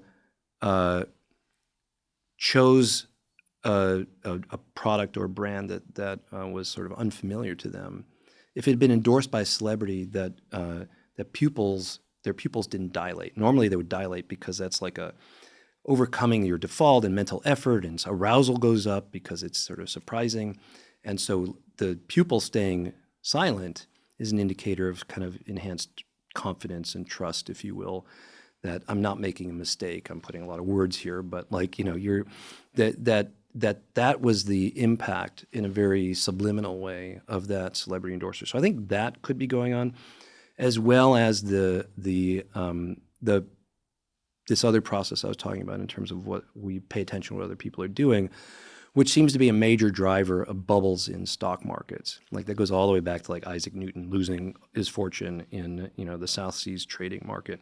He famously said, like, I can divine the mechanics of the planets in the heavens, but I can't understand the minds of men, or something like that.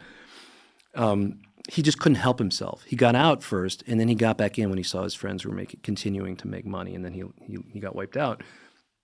So we were like super interested in this, and we ran an experiment with MBA students at Wharton, and they were playing a stock market game. Actually, it turns out it's a stock market we developed for monkeys. So we had monkeys play the exact same stock market. They're buying, selling. They've got a portfolio that they can trade in for juice. The humans get money for this. Okay, this was based on some studies that Colin Kammerer and his colleagues and Benedetto Di Martino did a while ago. In the MBA students, we used a standard psychometric scalar, a questionnaire that's used to test people for sort of social impairments. Okay, and then what we did is we looked at how their likelihood of getting caught in a bubble market related to social sensitivity, how attuned they were to other people. And basically, the more dialed in you were to other people, the higher your likelihood of losing everything in a bubble. And it was those people who were like, socially impaired who did the best. They never got sucked into bubbles. Now, what was cool is we found the same thing in monkeys. Okay, so monkeys in the same stock market, okay, if they're playing alone, they're making pretty good decisions. Okay, as soon as you put another monkey in the market that they can see, they watch what that monkey did. That monkey buys GameStop or whatever, then I buy GameStop. And he sees me do that, and then he does the same thing. And it just goes back and forth, back and forth. They create this bubble, and then you get this crash. It was like really phenomenal. And we found that the brain circuit that is essentially involved in theory of mind, but is about controlling your attention to others and registering what they're doing, is driving that. Okay, and it was really funny. It was like the bigger the portfolio imbalance between what I've got and what you got, the higher the signal in in this area. The monkeys are like, shit. Well, I don't know if I can say that, but you can say whatever you want on here. Fuck. I'm losing relative to you, so I'm paying even more attention to what you're doing and what you've got in your portfolio, and I'm going to be much more likely to copy you and do what you're doing. So again, like, there's a little monkey in all of us. I see very little difference between what people are doing, with GameStop and what monkeys are doing in that market. So when we hear about these, for lack of a better phrase, pump and dump type things where, I'll never forget in 2017, a friend who's a spectacularly successful investor said, you should put 2% of your investable earnings into Bitcoin. And I was like, well, I don't know about that. And then not long after that, there were some press releases about who was buying Bitcoin, and the price shot up. And then I went back to them and said, I have to be really careful here, and said, you were right. And they said, yeah, but whenever you read about who's buying Bitcoin, it's not clear when they bought that. A lot of those purchases were likely made a long time ago. So there are ways that people, build some hydraulic pressure through social interaction on these things, right? Yeah. He's not it's very different than like someone picking up the phone and, the whole like notion of like insider trading, right? Yeah. Very different. Yeah. If people kind of create a swell around something, this is great, or that, let's make it real estate. It's a little more tangible for people. Like that neighborhood is really terrific. We're all going to move there. And then, people start moving there. And then you realize that they've actually owned that very inexpensive property for a long time. Right. And they're actually the seller. Right. You get a very different impression of the advice that you got. So, and I'm not a finance guy, but, I think about these things in terms of the neuroscience and the human psychology. I mean, I'm just struck by how our notion of valuation is adjusted in the short term by virtue of proximity, probably also in the long term, but that how we kind of lose ourselves in these things, that we just become less than rational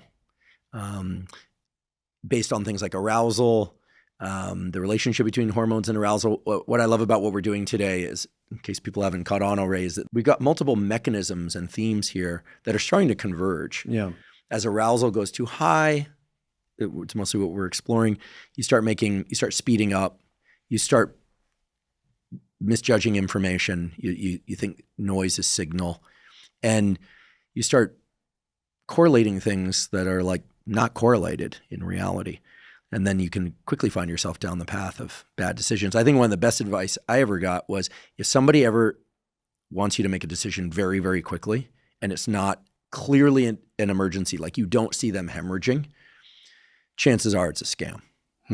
Like if anyone, this is the best thing to tell anyone that's older let's say, because they'll get these calls from people. And it's like, this is urgent. This is the urgency usually is suggestive of it being false, like using time pressure on people. Like I need this money now. I'm going to miss my bus and my kid's going to be waiting for me, this kind of thing. Yeah, I mean, and you like pulls on you, right? You don't want some kid waiting out in the middle of nowhere. But if this is somebody you don't know, then you could say, well, maybe $5, I'm willing to lose it. Maybe that's probably the calculation I would do. I'm willing to lose it.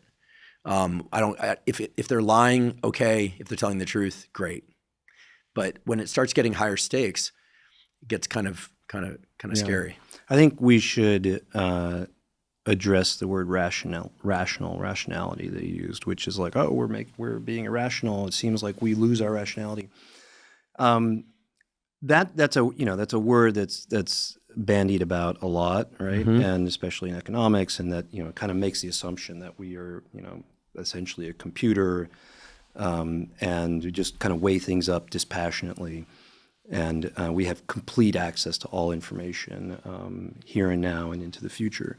There are other concepts here. One is called bounded rationality, which this guy Gerd Gigerenzer kind of came up with, and which is the idea that there are constraints, there are brain constraints that are built in. We've got energetic constraints. We've got which actually limit how much information we can process, which is why we fall prey to choice fatigue and decoy effects and things like that. Why we see visual illusions in some ways. And then there's another concept of ecological rationality, which takes that bounded rationality and it puts it into what you might call the environment of evolutionary adaptation, which kind of we've talked about before. Like, what's the environment our brains are designed for? And it's not the one we're in right now. So our brains are designed for, probably 130 million years ago, but let's say 200,000 years ago, our species, right, Homo sapiens. And what was that environment like? Well, we lived in small groups with face-to-face contact of somewhere between probably 20 and no more than 100 people. You knew all of them. You talked to them every day. Things didn't really move faster than an antelope or change faster than the seasons. Mm-hmm. Okay, there was very little wealth inequality. Okay, people are physically active all day long, and they ate natural food, right? And so what are we like now? We're in these so-called weird environments, Western, educated, industrialized, rich, democratic, but we're in these industrialized societies. We have money. We're in markets. We're interacting with thousands of people, perhaps millions of people. Their behaviors, their thoughts, everything are impinging on us. Stuff is changing super, super fast. Right, we sit on our butts all day long. We're not active, mm-hmm. right? It's like you have to be intentional and have enough resources to be active, and we eat garbage. And for those reasons, I think that's the source of like a lot of the misery that we have. Is that now I'm not saying we should go back to being subsistence, hunter-gatherers or horticulturalists. Maybe we should. It'll be a painful process to get there, and we may end up getting there given some of the trajectories that are we're on, but people who live in those environments seem to generally be, healthier and happier. For example, studies of, brain and body in subsistence, hunter-gatherers, horticulturalists. People who are in their 70s look like people, Westerners in their 30s or younger. They're like incredibly fit, lean, no evidence of cardiovascular disease, no evidence of anything like, dementias, major cognitive decline. And we're always trying to hack that. We're trying to hack blue zones, and then people say, well, it's the diet. No, it's the wine. By the way, it's not the wine. It's not the wine. Now, finally, after years, I'm not going to say I told you so, but alcohol is not good. A little bit maybe every once in a while, but not more than a little bit. I'll respond to that in a minute. Yeah. But the social component seems critical. Yeah. What are your thoughts on the longevity movement, if you will? Like, I always assumed if I do well, that I'll probably live to be somewhere between 85 and 102. And my hope is that my last 5 years, I like the Peter Attia thing, like what is the quality of your final decade? Right. Will be at least as vigorous as my dad's. My dad's 80, he's 81, and he's doing great mentally, physically. He was a guest on this podcast, actually. Awesome. He's a scientist. Yeah, and so, but he's always been very, very moderate about his drinking. He'll have like a half glass of wine now and again. He just never ate too much. He never exercised too much. He worked 9 to 5, 9 to 6, just consistently. But he never was a, like burn the midnight oil type, but his consistency is what's so impressive. So I think that might have something to do with it. But what are your thoughts on the economics of decision-making as it relates to live fast, die young versus be more monastic and try and live a very long time? Well, that's a personal preference, isn't it? So that's interesting because it maps onto concepts in ecology that typically we use to describe different species, which are like R-selected and K-selected. I don't know if you've heard of this before, but R-selected are species that are limited just by their pure reproductive rate. Think about weeds or rabbits, something like that. And K-selected are like oak trees and, I don't know. Whales. And humans are sort of like this mix, right? And so that's where we are very plastic and flexible. So in some environments, you can be more R-selected, like especially if conditions are really not very favorable toward investing in the long term, then it's kind of like kicking up your reproductive output. But if conditions can be favorable, right, that investment is worthwhile, then you can do that and be more like the whale or the oak tree or something like that.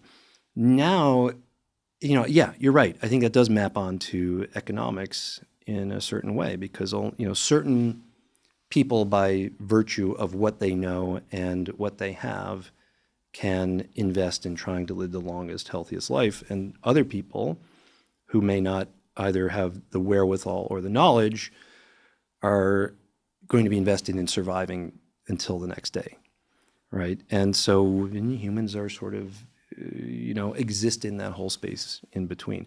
My dad died at 55, so I outlived him by 2 years.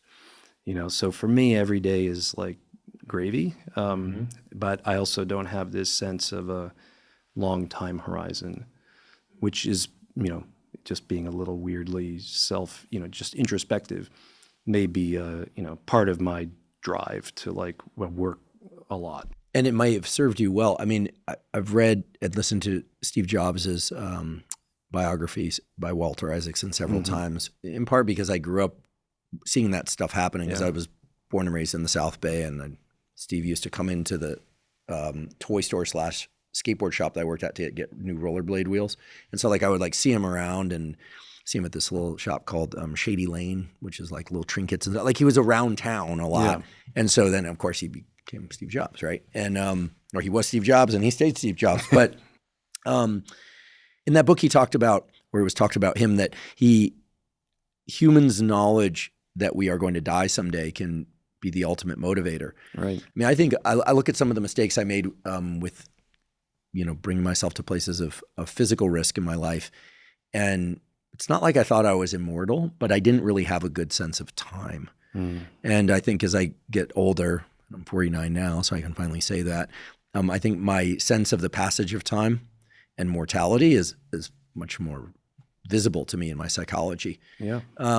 So yeah, this is the ultimate time scale over which one has to make decisions.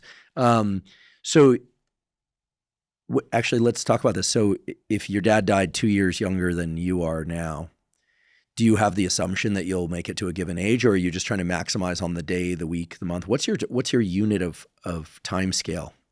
So I think I did not anticipate, 55 was a magic number for me, the double nickel, like Michael Jordan. I didn't know what I would do or think about when if I got past that. And I got past it, and I was like, okay, I got past it. But now I'm confused, I guess. I mean, physically, I showed no evidence of rapid decline. No, you appear very healthy. Not just for your age, but you're very physically fit. You're cognitively fit, clearly. So that started to, I think that I'm opening up and I'm trying to look at some wisdom that's out there about like, hey, yeah, you know, probably got a lot of life ahead of me, and if I keep doing what I'm doing, what do I want to do? Mm-hmm. That's another part of it, because probably because of the focusing on that 55, and I'm like, oh God, everything that's come my way, every opportunity that's come my way, I've taken it, and I just keep adding. I don't subtract. Ooh. So Yeah, we could talk about this. I keep adding more and more things. Yeah. As you could look at the diversity of papers that I've published or the other things that I'm doing, and it's just getting wider and wider, and I keep taking more things on and reluctant to give anything up. But at some point, I think that's not the recipe for success. Like, there's going to have to be some winnowing. And I, you know, okay, 57. So when's that going to happen? I don't know, 62, 65. I mean, I don't plan on retiring, although, you know, also that was like, wow, people in my family never got the chance to retire because they didn't live long enough.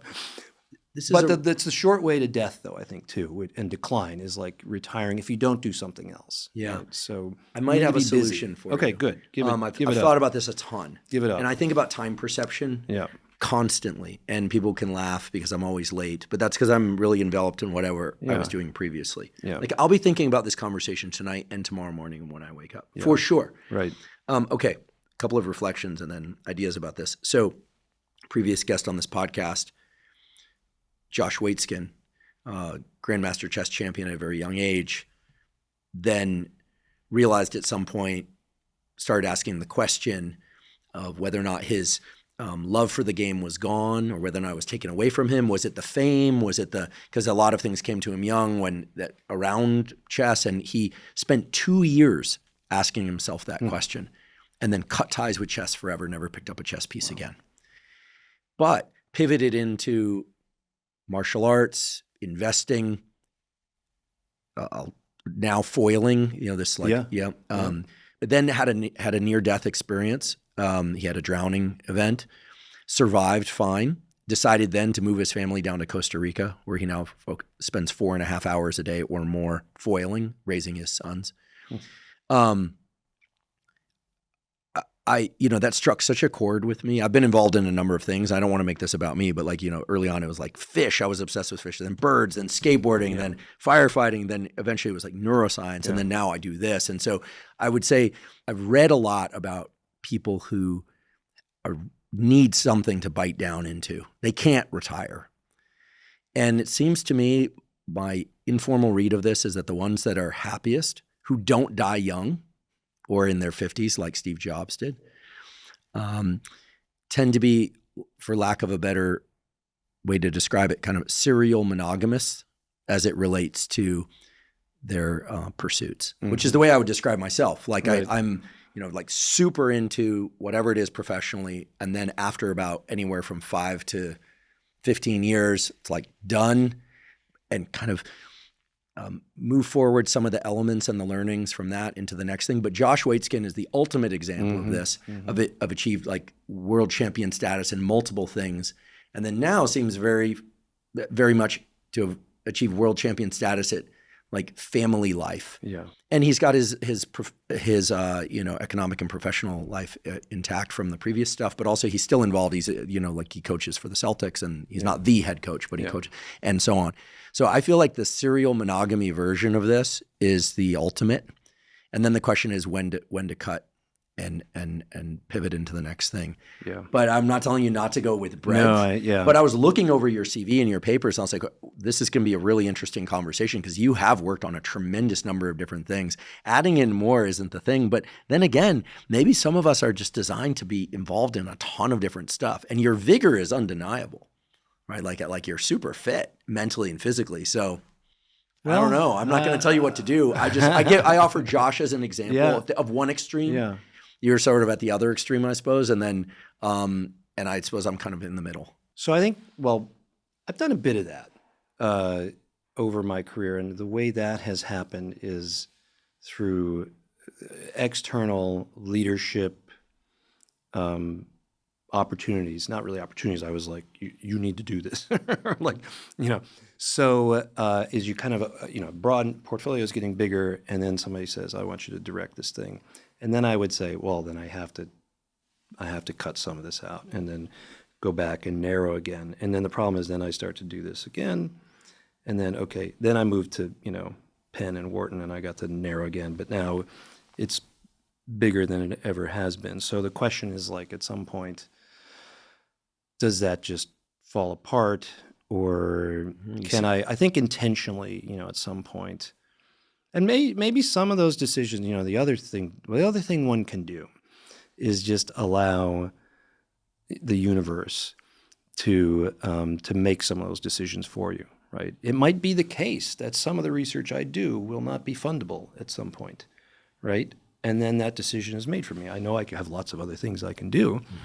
We have, for example, if like outside of the pure neuroscience, basic and clinical and technology development, we've got all this corporate facing work, funded work through Wharton, which is a totally new space, a new opportunity. So if one, I don't want it to be taken away, but if it is, then, there's plenty left to do. Well, you're clearly one of the few people that I'm aware of that is, a true card-carrying research neuroscientist, highly respected in the domain of like real neuroscience, who's also involved in like business school type stuff. And, people on both sides of that take you really seriously because there's real rigor there, and the vigor perhaps goes along with it. It's hard to know what's causal which there. Comes first, yeah, which comes first. But in any event, maybe we parse this over a coffee sometime. Yeah. Apple and Samsung. Ooh, Apple and Samsung. I'm an Apple guy. Me too. But I heard that the cameras on the Samsung phones are pretty cool. How much do you love your iPhone? What's your loyalty? What's your brand loyalty for Apple? I grew up near the original Apple store. It was in a different location. Gosh, I love Apple products. I don't like that they keep changing the ports. I know, that's annoying. That's super annoying.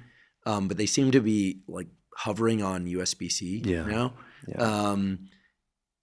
I love the ease and simplicity. And I have a bit of a kind of like a historical South Bay relationship to it. So I would say, could you get me to use a Samsung phone? Nah. Yeah. So, I mean, this is the interesting observation. Like loyalty for, let's just talk about smartphones, and Apple and Samsung are the dominant players in the US market.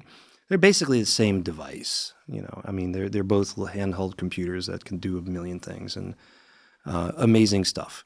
And yet the loyalty amongst the Apple users is through the roof. It's near 100% year in, year out.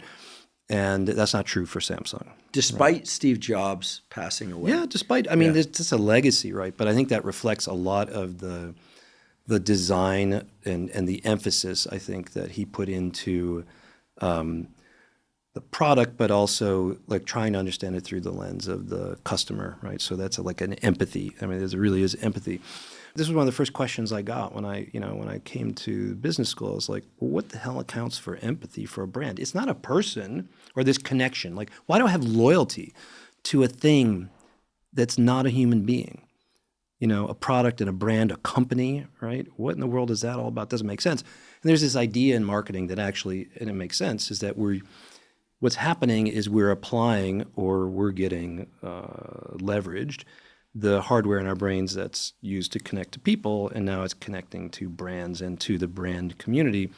And you could see that kind of in like the words we use to talk about brands, for example. That's a rugged brand, the creative brand. We use personality words to talk about them. Say, I love my brand. I hate that brand, whatever. And Steve understood this. He talked about the Apple icon needing to look a certain way, that it was like friendly, but technically right, but balanced. I mean, this is the idea that objects or images could look friendly when they weren't objects or images of faces or bodies is a very interesting concept. Yeah. Yeah. So we decided to test this idea. So we brought people in the lab. We've done now 10 studies on this.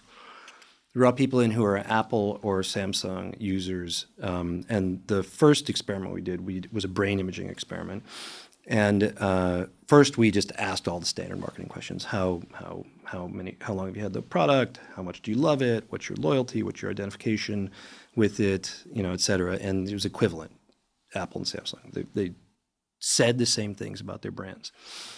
Okay, so then we bring them into the lab, put them in the MRI machine, and we're going to expose them to news bits about each of the two brands, like something good happened to Apple, something bad happened to Apple or Samsung, et cetera. And we ask them to rate it. How do you feel? Good, neutral, bad about that.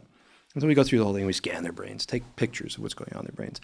And it was really interesting because what we found is that behaviorally, in terms of their responses, they both expressed empathy for their brands, which hadn't been really measured before. I feel good for good news about my brand, bad for bad news about my brand. And for Apple customers, they said, yeah, that's really true for Apple, but I don't feel so much about Samsung. Samsung customers said, yeah, I feel really strongly about my brand. Oh, and they had reverse empathy or Schadenfreude for Apple, which was part of the story. So they felt really good when something bad happened to Apple, and they felt really bad when something good happened to Apple. Talk about tribalism. That's tribalism right there. When you look at their brains, it's totally different. So in Apple customers show empathy in their brains for Apple. You get activation of areas that are active for reward for myself, reward for my kid winning the spelling bee for good news, and the extended pain network, pain for me, pain for my loved one, for things that happen to Apple if I'm an Apple customer, and silent for Samsung. You look at Samsung customers, and if you're the CMO of Samsung, you should be worried because they show absolutely nothing, no feelings towards anything that happened to Samsung. The only thing you see is this Schadenfreude, this reverse empathy. So you see like pain for good news about Apple, and and joy for bad news about Apple. So the first take-home message is it's all about Apple. Like Apple customers choose Apple because they love Apple and they want to be part of something bigger, and I'll get to that in a second. And Samsung users choose Samsung because they hate Apple, right? So that's sort of that. Or they hate winners. Or they hate winners, whatever. There's a whole thing. They don't want to be part of the community. They don't want something bigger than themselves. There is something too in our data that essentially Apple is like kind of like a cult. You could say it's a family. I would say it's the dominant culture now, though. Like yeah, they're not the niche like thing. Samsung's the niche thing. Yeah, right. Well, what's really fascinating now is that, and this is by virtue of things that smart things Apple has done to reinforce this sense of in-group, be part of that community, like the green text bubble thing. So now it's like 91% of teenagers are choosing Apple over Samsung because they don't want to be left out. They don't want to be ostracized. Now, we talked about synchrony before, and synchrony is this marker of community and closeness, and we're all on the same team. So we used EEG to measure brain waves in people while they're in a number of conditions, while they're getting news about Apple and Samsung, also while they're watching the commercials. Mm-hmm. You remember that spectacular Apple commercial where they crushed all those beautiful instruments and whatnot and turned into an iPad or whatever, and then there was the Samsung response to that. So we measured EEG activity, and what we found is that Apple people are all in sync with each other. Their brains are humming along at the exact same rhythm to news of the world, to ads about Apple, and each Samsung person is like an island unto themselves. They're just not in sync at all. These are like the incels of technology. You said it. I didn't say it. Probably going to catch a lot of flack for this. But look, the data is the data. And so Apple's this sort of extended family, and they're all in sync with each other, right? They're like a real team. And you don't see that in Samsung. So Apple people are seeing the world through similar eyes, right, and feeling similar things. And beyond that, I said, well, if this is all true, maybe it's a question of now, like, are Apple people wired that way, at birth, in essence, or what's the balance of like who they are versus what Apple has done, through their marketing and design activities. We can't do that experiment. It's really hard. But when we looked at the structural MRI data, we found something really interesting, which is the parts of the brain that are really intimately involved in managing our social relationships. So the parts that are like involved in theory of mind and empathy, which are so those are physically larger in Apple people than in Samsung people. They're physically larger. In monkeys who have more friends, those same brain areas are bigger than monkeys who have fewer friends. Please tell me you've run this on politically leaning left versus politically leaning right. So we started to do that experiment, and then the pandemic hit. So we haven't gotten that Nice back excuse, off. It is. Platt. I know it's an excuse. We haven't gotten that I'm back just off. kidding. No, it's true. I would be It's too true. afraid to run that experiment. Not because I'd be concerned about the result or what people would say if I shared the result, but here's why. I feel like when I was growing up, it was like if you were a rebel, you were associated with anything like indie music, punk rock, like you were associated with like hip hop, anything that was kind of outside the mainstream, which at the time, this was like the 80s and 90s. We had a mix of Republican and Democrat governments at that time, depending on which 4-year segment we're talking about. But there was this idea that like if you liked anything about the government, this is kind of the carryover, I think, from the Vietnam era and the post-Vietnam era, that if you liked anything associated with government, that you were a conformist. Yeah. And that if you didn't, you were an iconoclast, right? Yeah. Now I feel like it's become very issue specific, right? Like who's in power, basically the party, like politics it was always split into two.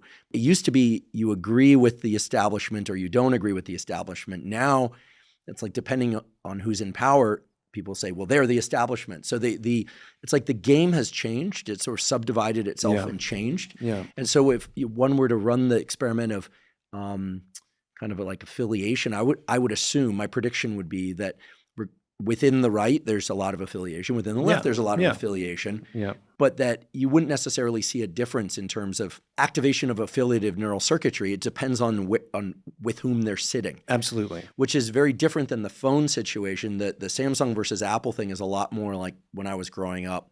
And it's complicated because what used to be niche and rebellious inevitably becomes mainstream. Yeah. Like I remember the movie Revenge of the Nerds, of course, which of course was about like the nerds being marginalized and then and then being like the popular ones, and on and on. Everything was like a John Hughes film: jocks versus rockers versus nerds versus things really blended together for 20 years or so, and then now it's very divided along the lines of politics. Yeah. Whereas before it was politics versus nonconformists. Yeah. Right. Now it's like. Depends on which what color you're wearing. Yeah, it's like gang warfare. Basically. It is. Yeah. It's like blues. It's blues versus reds, and Jets and Sharks. Jets and Sharks. So it feels very like the experiment. That's why I'd be afraid to run the experiment. I wouldn't know how to design the experiment. Yeah, I mean, I think it would be interesting just at the outset to demonstrate that very easy way to elicit these sort of empathy signals is like just create a video that's fake. Is something a former postdoc of mine did in some studies. You just like a fake needle stick to the cheek, and you get generally this sort of activation of empathy signals in the brain, but it tends to be tribal specific or ethnic group specific, which is like even though people say I feel just as much pain for these two different people. The brain signals, which we know are what actually predicts what you'll do next. It predicts your behavior. The brain signals are specific to within your group. So I think that was in fact the experiment we were going to do, which is like people are going to be, we'll have these videos of like proud Republican or proud Democrat or whatever you want to say on the hat, and then they're getting stuck with a needle, and then we ask you what you feel, and then we measure your brain activity. And, I think it would be obviously very highly specific. You might say you feel pain for that person who's from the other political party. Maybe you wouldn't now anymore. Maybe you'd be like, yay. You see a lot of, you see a lot of people take enjoyment in other people's suffering when the person's suffering is sort of perceived by a lot of others as a winner. Yeah. We saw that with the fires with rich people's houses burning down and a lot of people piling on. Oh yeah, Right. Well, the media was very skewed there. Like we were hearing about people's first of 3 homes burning, and that's hard for people that have very little. Right. To at the same time, for anyone experiencing loss, it's loss. Yeah. It's a tough one. It's tough. It's a tough one. Yeah. Man. This conversation has given me a ton more to think about, which means it's a great conversation. I have to say, in our business of research science, there's that term, he or she is a serious scientist. I feel like there are very, very few serious scientists doing experiments in the real world or trying to map to the real world. I probably just offended about 300 scientists, but hey, listen, we only have a limited number of guests we can bring on here anyway. So no, I'm just kidding. There are others certainly, but I have to just applaud you for the range of things that you've embraced and taken on at the level of neural, anthropologic, sociologic, psychology, endocrinology. This is a big field that you're trying to get your arms around, a big set of questions. And yet it's clear you are a serious scientist. You do real experiments with isolating variables and all the necessary controls that are required to really tease out mechanism and larger themes. So whereas a few minutes ago, we were talking about maybe you taking on less. I'm not. I would say, first of all, who am I to tell you what to do? Second of all, and I'm not. I hope I didn't give that impression. And second of all, what a service to the world you're doing, because certainly in researching for this podcast and even with guests, oftentimes it's really a struggle to try and figure out how to talk to someone who's really down at the level of mechanism, who's not working on small animal models, or even if they are, how to map that to everyday experience. And today, we've been talking about potential mate valuation, meme coins, politics, hierarchies, decision-making, timescales. All through the lens of real serious science. So first of all, thank you so much for coming here and spending these hours with us, educating us. And right alongside that, thank you for doing the work that you're doing. It's really spectacular. I knew we were going to get into a number of these things, but I didn't really anticipate just how much was going to geyser out of this in terms of changing my way of thinking. And I'm certain that's changing the way that other people are thinking now and are going to think about their decisions and just kind of themselves and the world. I'd be very grateful if you'd come back again and talk to us about the next round of amazing experiments before too long. Well, I would love that. And thanks for having me. And this has been a really stimulating conversation. I've enjoyed it. There is a lot more that we could cover, which would be super fun. Surely. And your endurance is something to behold. Thank you. Please do come back again. Thank you for the work that you're doing. We will provide links to all the resources and places to find out more about your book, the work that you're doing, and some of these tests that you were talking about earlier, where they go beyond standard personality tests so that people can answer those critical questions about where they are, perhaps best placed in the landscape between creativity and, strategy implementation in a different way. So thanks so much. This was a real thrill for me. Thank you. Thank you for joining me for today's discussion with Dr. Michael Platt. To learn more about Dr. Platt's work and to find links to his books, please see the show note captions. If you're learning from and or enjoying this podcast, please subscribe to our YouTube channel. That's a terrific zero-cost way to support us. In addition, please click follow for the podcast on both Spotify and Apple. And on both Spotify and Apple, you can leave us up to a 5-star review. If you have questions for me or comments about the podcast or guests or topics you'd like me to consider for the Huberman Lab podcast, please put those in the comments section on YouTube. I do read all the comments. Please also check out the sponsors mentioned at the beginning and throughout today's episode. That's the best way to support this podcast. For those of you that haven't heard, I have a new book coming out. It's my very first book. It's entitled Protocols, an Operating Manual for the Human Body. This is a book that I've been working on for more than 5 years, and that's based on more than 30 years of research and experience. And it covers protocols for everything from sleep to exercise to stress control, protocols related to focus and motivation. And of course, I provide the scientific substantiation for the protocols that are included. The book is now available by presale at protocolsbook.com. There you can find links to various vendors. You can pick the one that you like best. Again, the book is called Protocols, an Operating Manual for the Human Body. If you're not already following me on social media, I am Huberman Lab on all social media platforms.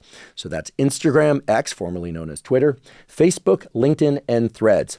And on all those platforms, I discuss science and science-related tools, some of which overlaps with the content of the Huberman Lab podcast, but much of which is distinct from the content on the Huberman Lab podcast. Again, that's Huberman Lab on all social media platforms.